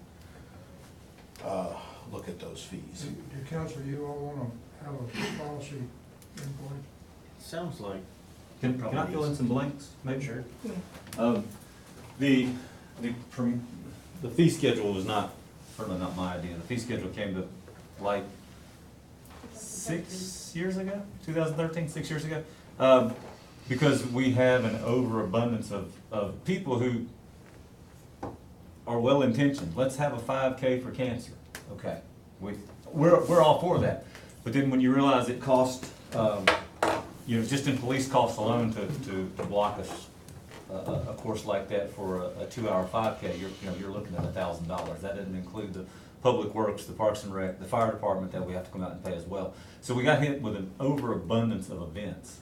And so we said, okay, let's figure out a fee schedule. At least something that we may recoup some cost. Now, I think at the time, one of the caveats that was used was that can be a part of town sponsorship. For instance, the Highlands Festival. You know, we give or gave money to the Highlands Festival. Well, part of that was we axed the fee schedule, and then we covered the cost of labor. And we can provide cost. I mean, I've got historics back, but so that fee schedule came about because of that. The parade type issue, you know, there was at one time, I think we were having 4 parades a year, might be the right number. They sort of fizzled themselves out due to changes in memberships and clubs. But I think we still could, and the trend right now is for these little one-day things, these 5Ks, 10Ks. We're stymied in a way that we've got one detour route in this town and one detour route only, just the way, and so we know what that cost is gonna be. We work with a lot of folks to try to avoid it. We do a lot of 5Ks on the Creeper Trail. We'll push them out there. You know, it doesn't cost you anything because we don't have to be out there. If folks just use the sidewalks, the preeclampsia group, walk across America. Crop walk, that's it. They use the sidewalks. Martin Luther King Day, we don't restrict the road totally. We just use one lane for the parade, one side. So we try to avoid at all costs. If the folks want to do that, go into this fee schedule piece. So we are cognizant of it. Here again, don't love it, hate it, not married to it, but we've got to have some mechanism in place. We've got to have something. That was that. And then Yeah, I think he's right that there is a cost involved for these. It taps into the police, if he's got people assigned for that, they're not available for something else, overtime costs. Again, I think it needs to be uniformly applied. It's pretty much that you come in, apply for a permit, pay the fee. You come in and ask for a waiver and the waiver is granted. You know, so there has to be, you know, again, the reason why you're waiving.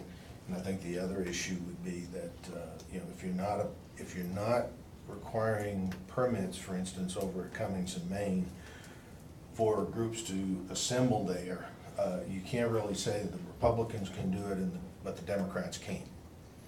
And so if you're allowing the Republicans, the Democrats, the Baptists and the Methodists to do it, you really can't say that the Hare Krishnas can't come in. Well, I think your suggestion was very good, that Tony and the staff and Mr. Morani get together and see if you can Yeah, it's develop something. something for council that we can uniformly The noise ordinance also helps, because the noise provision, reduces, you're not allowed to have amplification without permit, without the manager. And there, at that location, we've been very successful, because they usually do this when court is in session, so, no one said, yeah, we can go ahead and use megaphones while court's in session, because, the federal judge is not gonna be real happy. So, we've been really successful deterring a lot of folks who would normally gather there, because we do not allow them to use amplification by permit, and that's something that the manager has complete discretion to approve or deny. So we do have a piece of a mechanism in place to limit some of that. We don't have it totally covered. And as I say, I think it's something that, I know Kevin is involved with some groups, the chiefs, so I think just sitting down, looking at it, and refining it so that you have a fair and uniform policy. But, it's kind of, the Martin Luther King church group that organizes that, can they do it at a zero cost, but the Kiwanis has a bill for $1,200 to run the. Yeah, we should be fair about Yeah. that. Okay, council, let's take a 5 to 10 minute recess. Okay.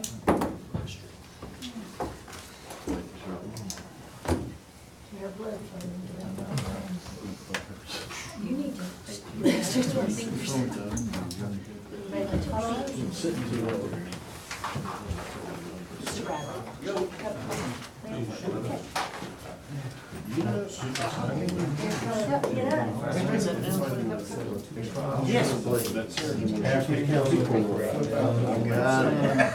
Oh, that was the joke, Kent's gonna dress up for this. Yeah, that way I can. Chief, you don't have drop boxes at your location. And you're just item number 10.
Braco whip, Mayor. Number 9's off the agenda.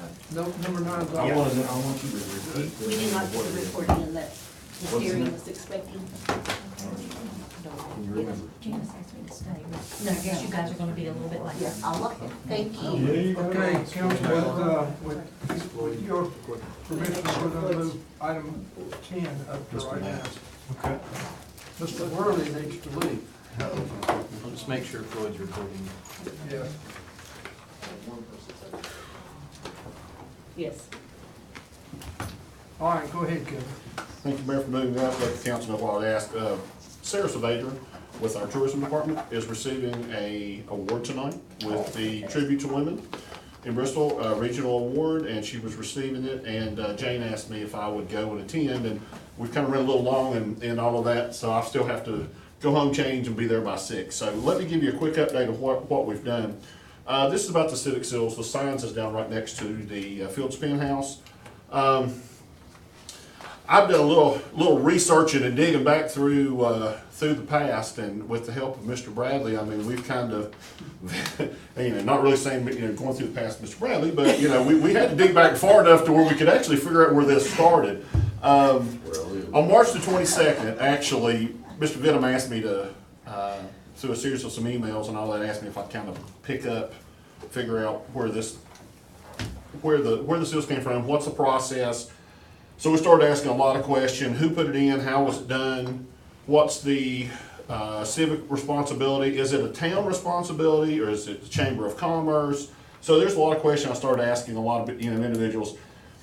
The biggest thing that I've assessed with it in this is, I don't know, 10 plus years ago, or maybe longer than that now, probably was 15 years ago, it started getting disrepair. We kind of took it on as a project to keep it painted and maintained, and the seals that were up there, my staff about every 2 or 3 years will take off the board.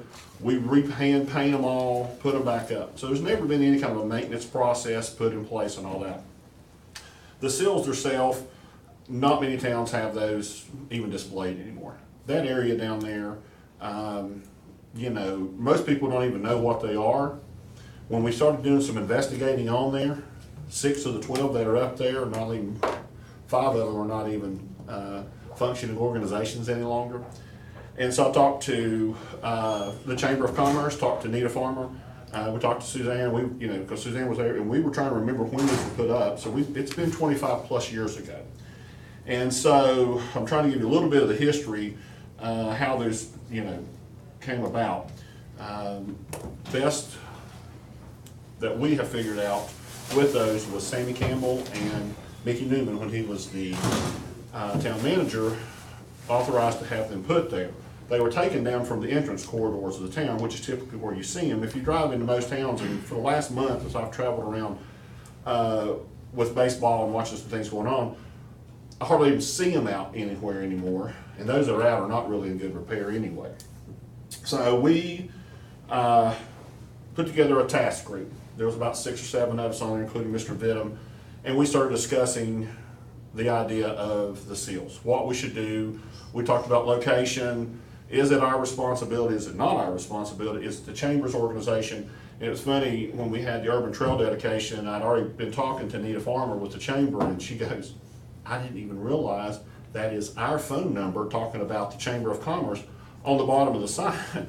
So anyway, so what we've done, we looked at it. Now, one of the issues that I've had with those is the structure itself has taken a lot of, it's been up 25 plus years, been in brick ground, it's not in good repair. So one of the big questions we asked was, is this in the historic district? It's right on the edge of it. The historic district starts at the Fields Pen House, so literally it's on that, it's still in that view shed. So we went over the other day, and I had some staff, because we've had to put ladders on it and do some things. When we've tried to rock it, it's not stable. There's 6x6 posts, the framework and all that. We've broken some boards, so honestly, the structure itself is in disrepair. Okay. I still think it's a little bit of an antiquated technology, because really, the groups that are in there at the time when that was put up was great. we've tried to keep it looking good because it's a beautiful spot, and Kim's helped me, we've done some cool decorations there for Christmas and some other things, but I think it's time and that we need to look at removing that sign. Got beautiful dogwood trees right behind it. It's got 2 holly bushes beside that really need to come down. We talked about, and I talked also again, followed up with the chamber, if they wanted to look at doing something back at the entrance corridors of the town, maybe at a time when people were looking for a civic organization, they're not going to drive around in our town and look and see if we have a Kiwanis Club. They're going to search it on the internet, or they're going to call the chamber. And when you go to the chamber's website, they've got hundreds and hundreds of businesses and organizations listed on that. So to actually, if we tried to go about putting up all the groups that might want to be represented, if we opened this up, we wouldn't have the ability to do it. Plus, we would have to build a new structure, which is going to go into our sign ordinances. We've been digging through those. It would go into a lot of, I think we're going to get into an area we might not want to be involved. And the biggest question is, should we be doing this ourselves? It really should be something the chamber would be championing and doing. Tony was, we were talking about spots for people to take wedding photos, or take prom photos. We were just not talking about this in a breakout. And that was one of the ideas that we had in our task group that we looked at. So if we took down the existing sign, take the 6 that are up there, let them go back to those organizations, the Kiwanis Club, the Civitans, Lions Club. I think Rotary's up on there. That's still active. There's one for the fire department. Washington County Chamber of Commerce has one up there. We don't have we don't have a town seal on the seals up there. We have on the board, the big upright board. So a couple of things that we talked about. Like I said, let's take it down. Let's take the real holly bushes. Let's open that up as a view spot. Let's create. We could take the postcard that they have in front of tourism. It could be displayed there time of year. We may have the artisans want to display a place for public art. We may could do some things there. There's all kinds of good opportunities to create that as a photo spot, as a tourist draw, as a selfie spot, whatever you want to call it, and have the opportunity to get rid of the big board. Because it's funny, if you've ever stood behind that and looked down through there, of course the parking lot needs a little bit of work, and we talked about that. Maybe repaint the wheel stops, brighten those up like we did around the farmer's market. Laney and Elena, my horticulture staff, went out and de-weeded everything. We got through there. Now we've got to finish spraying some things, but improving the look of that. That's a municipal parking lot that we really want people encouraged to pull into and use. But we have the opportunity to make that a pretty visible spot. Most people drive through there and don't even look at it. How many times have you drove through there and do you really look at all the civic signs that are up there? Can you name them? Other ones I've said, most people can't, because I've asked a lot of people. So the idea is maybe it's time for that to move. Let chamber take it over, do something if they want to do something somewhere else. And let's put that back into something we can do for the town, a beautification spot. Again, it's something that the tourism would champion and take on to promote. So I think it's just the idea of let's move on to something bigger and better. We got some opportunities to do some things moving forward. Plus, it's a safety thing. So right now, honestly, the thing needs to come down. If we don't choose to put it up, that's what we're recommending. But if it was chose to put it back up, we're going to have to rebuild that. And we'll have to dig out all the flower beds and everything that's there, because the posts are rotting are in the ground. So those would have to be taken out from ground up. So we would have to start the thing from scratch. Then we go into all the ordinances. So that kind of gives you a roundabout where everything is at. So I guess the recommendation or the request is to the council, do you want to make the staff recommends us to take it out. So if that's what you all agree on, then we'll move forward with that. I think from a safety standpoint, it's going to have a lot of work, and it would be expensive. I don't I don't think that's anything that council needs to necessarily vote on. I think he's got the wherewithal I guess he within wants his the position reading to do post. it. Does anybody object to it? No, I don't object to it, but I wanna say something on behalf of a citizen. One citizen or a couple said that the postcard didn't fit in the historic district. I've heard that. I don't know, but I mean, I do know, but, you know, that's 2 complaints. I like the postcard, I think it's pretty. But I will miss that sign. You all did a fabulous job revamping it, and I hate to see it go, but that's okay. I don't object. Put it On Green Spring Road, yeah. No. We can relocate it, we'll do that. No, I think by returning each of Who's yours? I think returning the seals or the civic signs to each of the organizations and then opening that up down through there, I think people will really start to notice that opportunity. I mean, yeah, people will know it's gone, but they'll see right now, especially right now, the beautiful white dogwoods that are behind it. You can't see 2 of them, but you'll see all 7 of them when you take it, when you remove it. Well, it needs a lot of glamour in that parking lot, I'm telling you.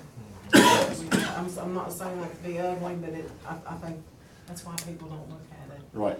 And like I said, that's why I said, we talked about that. We said that parking lot needs TLC. Oh, yeah. And Laney and Elena have been already working on the median between the parking things. I think if we put a little color on the yellow back on the parking space or the wheel stops, that will help. And you know, she always goes down through there and plants out some annual flowers. We won't start that for another couple of weeks just because of the weather. But you'll start seeing all the flowers being the baskets, and of course down through there and some of the other areas that we landscape. You'll start seeing a lot of that start coming in the next couple of weeks too. Do you remember the style of the beautification signs in Abingdon that the businesses got years and years ago that were green on the outside and they had a pretty sunset? Well, think about something like this there, a welcome to Abingdon sign for your selfies. Welcome to Abingdon, Virginia. And some type of pretty color that would be nice for selfies, that way you, I mean, and it could be shorter. Yeah, and I mean, that's what we're approaching is this. I think if we take down the seals, no one really wants to stand in front of there and take a picture. So what we're trying to do is start entertaining some ideas of what we can put there. Again, it's a blank canvas. And so we have opportunity to do something and not have to be tied to one thing. That's the other part of this is let's, let it, like I said, we were talking about, if we put the art out there, and not just the postcard, but we were saying we could rotate things through there. That way it stays fluid and changing. That seems to be our word today is fluid. So it keeps changing instead of it being the same as it's been for 30 years. So maybe that's again, that's right at a very big main intersection. So I think it would again, make another beautification point for the town that when people come in, we want people to see that and draw their attention. That's why we do the hanging baskets. There's nothing wrong with having just an open, pretty spot in town. You plant flowers in it, leave it alone. Sometimes less is more. Leave it alone, get the sign out of there. I hate signs anyway. How did I know that? We've been talking about that for a long time. Signs, I hate to put signs up. Everybody wants me to put another sign on a creeper trail to stop something. I don't want any more signs on creeper. I like to get down all the ones that we have out there right now, but you have to have a few of them. There's nothing wrong with having just a nice open, pretty spot in town. And the tulips there looked beautiful. The tulips in town look great all year. As a matter of fact, those were the last tulips that whatever those flower boxes, the tulips love those boxes. So again, it's just a beautification spot. I think this whole place was beautiful with all the flowers everywhere. These beautiful tulips up around this town hall. I wish they It was lasted beautiful. I started to call But the them ladies later. did a great job, and I tell them that all the time, and I get a lot of compliments from yourselves and the community about the way things look, and I pass that to the staff quite often, so. It was really nice. So if y'all are okay with it, and that way, because when it comes down, y'all are gonna get the phone calls first, and people are gonna say why it went down, and that's why I really want to vet it enough we can say, Kevin yeah. Wallace told us to. And that's the bottom line, right? All right, thank you, So Kevin. if everybody's agreement, that's what we'll do. Thank you, sir. Thank Tell Sarah y'all. congratulations. I will do that, and please excuse me, and they were laughing, they said, Kevin's putting a suit on, I really do own one. There'll probably be pictures of it tomorrow. I'm not gonna ask you what size it is. Small. Y'all have shorts on with a tuxedo jacket. And Yeah. see, that work. Thank you. Thank y'all. Thank you. 38 short. Council, item number 6, discussion regarding creation of finance committee. These allergies are killing me, I can't even talk. Excuse me. Mr. Venom. This has been on the last couple of months. It was a suggestion that maybe looking forward, appointing one or two council members as a finance committee, particularly during the budget season, to kind of be a little bit more involved with the preparation of the budget and getting a connect back to the full council on that. I'd like to do that. Does it, I like the idea. I don't want to be on. does it have to be just Eric said council he'd like to only? do I it thought too. maybe a citizen might wanna come on. It's however, I think the mayor had approached me with it first. I think it's whatever council wants to do to set up. We had thought, not necessarily for all of the day after day after day of looking and trying to do it, but maybe on a monthly basis to have half hour, 45 minutes where Mr. Banner and the manager sit down and here's where we stand, kind of get some feedback of is council more interested in doing this project or this project? If we have to cut one or the other, where do we make those cuts? I think traditionally it would just be council members on that committee. You know, the lady from Christiansburg who was we went to the VML training the other day, and she had suggested, I think that's what they have, and that VML had suggested that lots of localities around the Commonwealth have a finance committee to sort of not have all the council members have to do all the heavy lifting every time, to have some people who are dedicated to that and sort of communicate in shorthand to the rest of the council what is coming up in the budget. I would like that. I think that would be interesting, the numbers, man. I would too. So Derek, you and Donna will be on that committee? Absolutely. Is that all right with everybody? Yeah. I don't want to be on it, I'll tell you that. All right. Could you all help with my checkbook? Is this something, Cam, that, We probably need to take up at the meeting and do that that's formally. what I was gonna say, because we probably have to appoint that July 1, just like we do all the others. Kim, will you put that on the agenda? All right,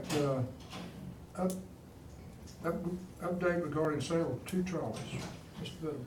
Okay, I asked Kim to help refresh my memory on some things. We checked on the insurance, and I believe the insurance on each trolley is about $500 per year. Really?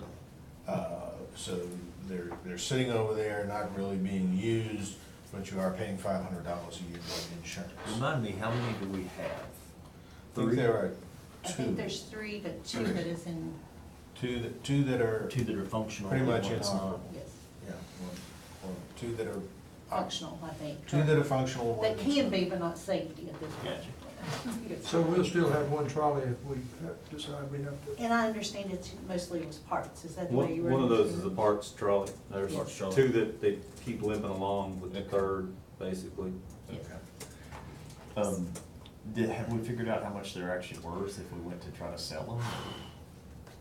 Not a whole lot. I mean, I'm just curious. Let's see, Jamie Chafin provided us, it was $50,000 to $60,000 a piece to purchase him. The older one, he would value $10,000 to $12,000. So there is some value to them, but Certainly not recouping that 50 or 60. no, and I would almost be surprised if you get if you surplus them, if you got bids in the $10,000 to $12,000 range. It's kinda like fire trucks, you pay $500,000 for a fire truck, but when you go to surplus it out, not a whole lot of places where you can sell a used fire trucks. So, is it correct in saying we're carrying insurance on all three? I think only on the two. Only the two that runs, Yes. okay. I think the third one is just a parts truck, okay. Okay, we'll have to declare that surplus property in a meeting, won't we? Yes, and as I say, it's not something that necessarily has to be done immediately, we're just trying to Let's just put it on the May 6th agenda. get you updated. So are you proposing to keep one that works and then sell the limp along and the other one that works, or? It's, I guess, really whatever council wants to do. I Your think that. problem with that is parts for those are difficult to obtain. So even if you keep the one that works, it probably won't work for a long time. That's one of the problems that they ran into with these. We had two different style of trolleys, and the newer ones are actually the worst ones to keep running. The older ones with the roll-up sides that are no air conditioned, just ventilated, those are the ones that are easier to keep running, but they're having difficulty finding parts for those as well. So can you take parts off the old for the new, or no? You can take some of the things that Okay. they interchange, not everything. I think they're very rarely used, and also in discussion with District 3, they indicated that the town could work with them on when you had special events and needed maybe one of their buses to provide shuttle service. Well, they used to do it during the Highlands Festival. Well, that was one question I got from the guy that drives for the Highlands Festival, Paul Worrell. Oh, okay. Yeah, he was wondering if we do sell them, he said, I've gotta make provisions to transport people otherwise, so. Yeah, and it may be that again, District 3 may be the answer to that. Well, we've got some kind of vehicle that we use to transport people from the Food City parking lot to the Veterans Park. Yeah, he said something about he uses 2 vans in a trolley, I think, during the Highlands Festival. I may be I wrong don't think about our that. trolleys have been used for 2 years because of safety reasons. They were using the vans, Oh, so it's just the but I vans. think seems to me, I think they were doing away with the vans as well, because I think those were under the rec center, they were just gonna look at leasing, like, the weekends they needed them, if they couldn't find anything else, which truly would be probably, just rent one for the Probably a weekend. good idea. Would probably be an easier idea. Yeah. Yeah. Either a rental like that or look at District 3 as to whether or not one of their buses would be an option. Well, you want us to consider getting rid of all 3 of them? With Cindy, I'm kind of confused. I think that based on what the chief was saying, that keeping one, you're gonna have problems getting parts. They haven't been used since I've been here, and I don't know. We'll sell 2 or sell 3, I think is the question. I would suggest if you're surplusing them, unless you're gonna stay in the trolley business, Just sell all 3. So, Yeah. All right, you all okay with putting that on them? I am, yes. Okay. And just for clarification, the town, I was just got a text, the town does own a 13-passenger bus that the recreation center uses, so that's one that we still have in fleet that's owned by the town. Oh, okay. Okay, moving along, item number 8, update on proposed changes to employee handbook related to credit card use. Well, thank Cam, he took the lead on sending out a draft policy. Had Stacy Reichler look it over, make some changes based on how the town actually operates. And then we got with Chuck Banner and changed some sections to reflect the procedure that he uses in finance. I believe at this point, the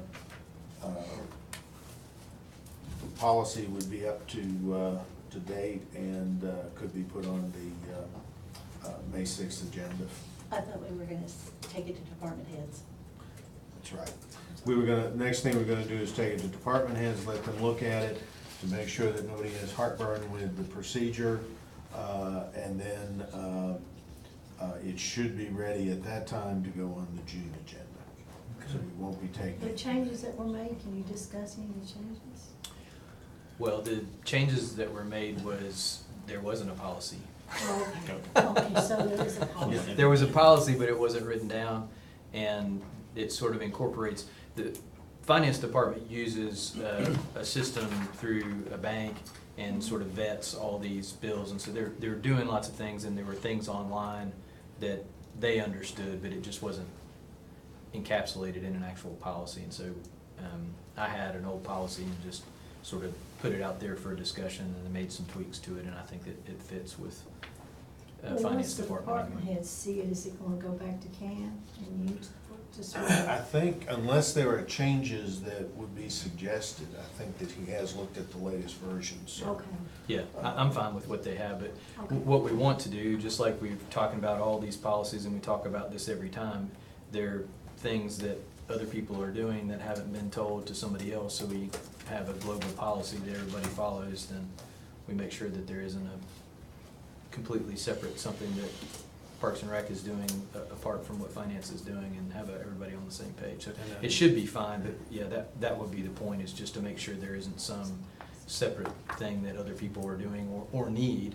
You know, from finance department's perspective, you know, they'd rather have, you know, some threshold, so you don't have to check every time you spend 10 cents that the finance director has to sign off on it. But some other departments may treat it differently, so. I have related to that, I've asked Stacy, as part of her job, is to look at the town's personnel policy and begin to review each one. Some of them are very elementary and need to be worked on. So I think she's working on the next policy, and probably within 30 days, that'll be ready to go over to CAM to look at. But I think that it makes sense to have the town staff looking at updating the policies, and then asking him to review them to make sure that they're legally correct, as opposed to asking him to rewrite, you know, spend hours rewriting policies. I think his time could be used more efficiently. I think when Mr. Newman was here, they had a credit card that got checked out. I don't know how that would work with 70, or the department has it, the numbers we have now, but. Well, you were under that system, I was under that system. They swore up down, they didn't have a credit card. And we couldn't, now, especially, I mean, just from our side, you know, we may at any moment end up driving to Petersburg with a mental health patient. Well, that's two people that need gas, food, and maybe a bed to sleep in. And so, and at the time, we went for a period where we just gave a department head a credit card. Well, when we started doing this, there were occasions where I would give them my credit card, and then I'd have to go get one from another department head because I got another transport somewhere else. And so that's why we went to this purchase card, where, you know, I mean, ultimately, under the purchase card, you may not know, I'm responsible for my bill. So if I don't follow the procedure, that bill's got my name on it. That card is made out to me. It's not made out to the town of Abingdon. So there is a huge control in that piece, that ultimately that's my card, that's my debt. I wasn't suggesting that, I just wanted to let you know the history of it. Well, that was fun. I think as Ken indicated, last month, if you'd asked for a copy of the town's credit card policy, you'd have got a blank sheet of paper because there wasn't a written policy. I've Now asked we're for going to it. put a written policy in. There's other policies, for instance, on workers' compensation, where it's not in the policy, but the procedure that's being used was one that was, follows VACOR's guidelines. Well, it's VACOR's guidelines, but it's not in the policy. So there needs to be, you know, some of these things need to be looked at and formalized. So I think the process has started. Credit cards is the first. There'll be others coming throughout the next couple of years probably, or at least next year to. Well, another thing I thought of was on merits. I think there needs to be a policy with that. Yeah, as I say, there are numerous things in the personnel policy that either are non-existent or, very rudimentary. And, On merits, is that what you said? Yeah, I mean, Merits, it's yeah. left up, I think, to the manager right Or, now, but, I mean. merit raises. Merit raises. Mhm. When I was on the former council, there was, I was asking about questions like this, where's the, you know, the credit card policy and this and that and blah, blah, blah. And they didn't have any, we didn't have any, they didn't have any, and I said, well, they said, when you get your new town council, then you all make up your policies, and I said, okay. So there's a lot of policies that are missing. Yeah, they're either missing or they need to be updated and,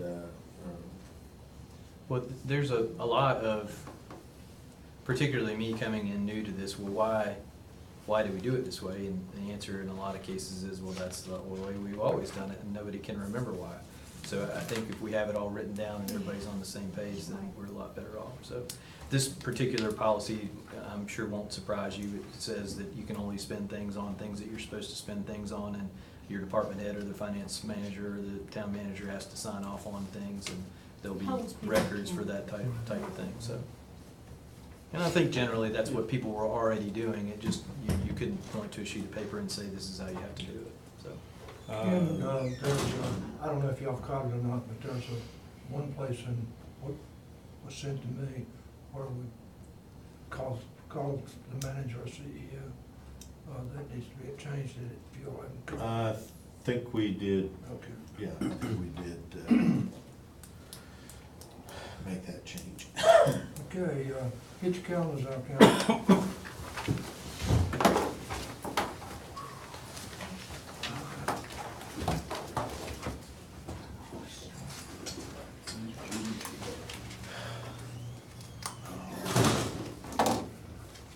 I guess you don't have to pull your calendar out, do you? Huh? I guess, not unless you make it before the 10th. All right, Derek, let's start with you. Somewhere around the middle of May, what days do you have? Let's see, so what about the 14th Tuesday or the 15th Wednesday? 14th or We've got 15th? Veterans Park on Wednesday, 15th. Is everybody 2:30 Tuesday, the 14th, is everybody all right with that? What time? 2:30. That's what we've been doing. Need to make sure you get all these on Jimmy's schedule too. Oh, he's gonna love us. He's watching. 2:30, you said, Yeah. Mr. Craig? May Yeah. 14th. 2:30 on Tuesday, the 14th. Everybody okay? All right, write it down. On there.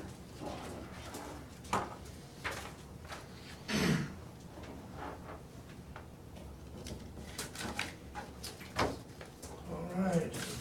Middle of June, Derek. You know, I'm actually on vacation the 8th through the 16th. Yes. Through the, I know, right? No good. I'm gonna be in the treasurer's conference, but I. through the 16th? Yeah, I know, is that too many days? Well, I'm not gonna approve that. What about the 20th? How does 20th, Thursday the 20th look for you guys? It's good with me. As long as it's here today, it's fine. 2:30? June 20th. Cindy, Yeah, that's fine. the 20th, Mhm. 2:30, write it down.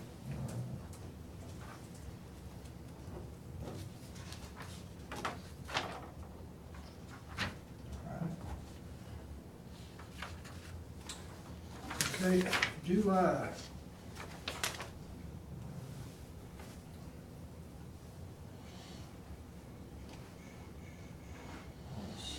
How about the 16th? 16th, okay with you, Cindy? Is that what you said? Yes, sir. Okay, Derek, how about the 16th? 16th off. I actually work that day. Okay. Let's see. 17th? My day off that week is the 18th, if you wanna do The it. 18th, all right with you? Cindy? Oh, yeah, that's fine. Al? Yeah. Donald? That's great. Write it down.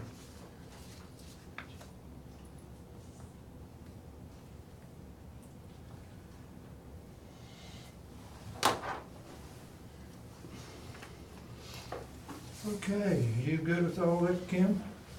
That's painless. All right.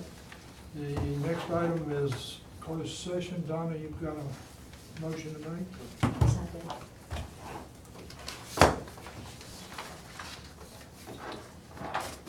We're gonna do them separately or together? Do them together. Yeah. Do them together?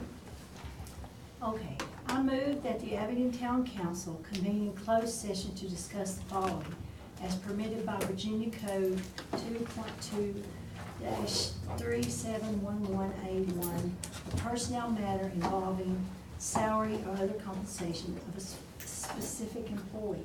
Okay. Also move that we convene in closed session to discuss, as permitted by Virginia Code 2.2-3711, a matter involving disposition of publicly held real property. Okay, a motion by, Keep going. Do you have the rest of that? I'm sorry, I didn't. Oh, okay. Because discussion in an open meeting would adversely affect our bargaining position. And you meant 3711A3 for that position, Okay, right? sorry. It's okay. I'll say that. Yes. Yes, yes, that's what I meant, I'm sorry. all right, motion by Ms. Quetch to go into closed session. Is there a second? I'll say that. Second by Mr. Webb. Any discussion? Jim, call her on, please. Mr. Bradley? Aye. Ms. Quetch? Aye. Mr. Webb? Aye. Ms. Patterson? Aye. And Mayor Craig? Aye. Do you want me to leave or anything?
anybody. I know it, depends on the person.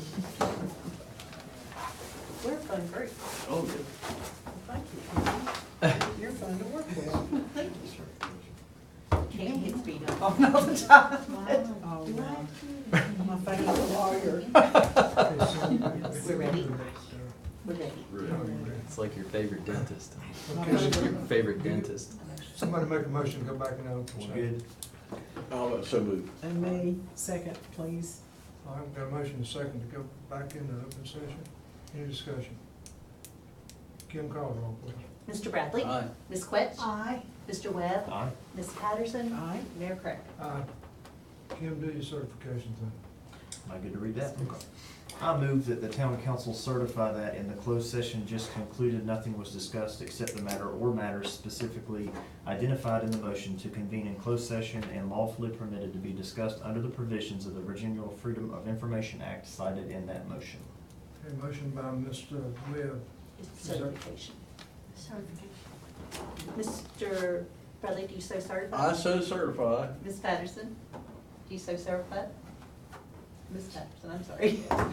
Ms. Quetch? We're all on. I so certify. Thank you. Mr. Webb? I so certify. Ms. Patterson? I'm so certified. And Mayor Craig? I so certify. It's official, I'm crazy. We do that. That's okay. It's been a long day. All right, and the only item left is council member reports. Anybody got a report? I do. Report. Do y'all have one? I'm good today. You have one, Mr. Bradley? I attended the elected officials workshop at the Service Authority building on Tuesday, and it was most enjoyable. I went to lots of meetings and done lots of good things. In your opinion? Yes, sir. Absolutely, Bob. Absolutely. Well, I don't have do you have anything? No? Okay, well, I do. Okay, real quick, I wanted to tell y'all that I'm really happy and pleased that today I graduated from the Washington County Leadership Program. And 100% attendance, I didn't miss a day, thank the Lord. And I'm very happy that I did attend it. Very good.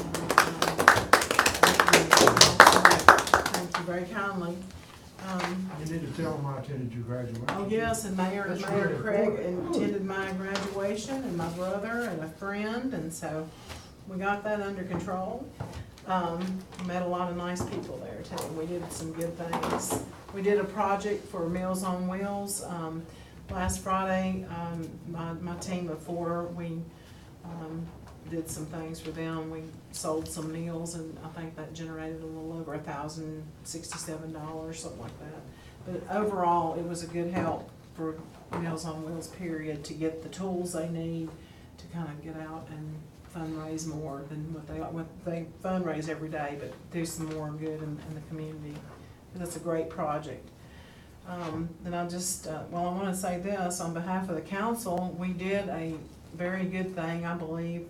We had a historic meeting with, a joint meeting with the Washington County Board of Supervisors and the Town Council. I was so happy with my council members that we all were there and attended that event with the sewer project that we're involved in. Also went to Urban Path ribbon cutting. My granddaughters and I participated in Earth Day with my being on the tree commission and gave out trees for everybody that came in. This was unbelievable. There was 2 great big jars of names that we were going to give away. Two pretty trees, 2 great big trees, and both my granddaughters took a name out of one and another, and then you got a dogwood and something else. And there was a lady that came up to the table and she said, "My name is so-and-so and I want that tree." Well, one granddaughter, she picked it up, put it down. Second granddaughter picked the name up, there she was, the same lady. So she got the tree, I think it was a dogwood, and that was unbelievable. But anyway, Arbor Day, I went to Greendale Elementary and got to read the mayor's proclamation on your behalf, Mayor. And the children were first graders, and they had done a beautiful little book about if I was a tree and I could talk, what would I say? And each one got to read the little page that they wrote and their little drawing and all we got to see. And then I met with Congressman Griffith. I believe, Mayor, you were there. And I'm not sure, but were you there, Donna? I can't I don't remember who all was there. I wasn't there. Okay. But anyway, we went there and met with Mr. Griffith at the muster grounds. He seemed to be impressed with our interpretive center. And we met the town manager, all of us did. And we went to several ribbon cuttings. I'm sure some of us went there, and I did too. And I went on my Veterans Day committee meeting and VML training I enjoyed the day before yesterday. That would be all. I would conclude my council report. Okay, is there anything else anybody wants to say, speak now? Whatever, hold your peace. All right, we're adjourned. I know, right? He did not give us an extra second to change our mind, did he? Jerry.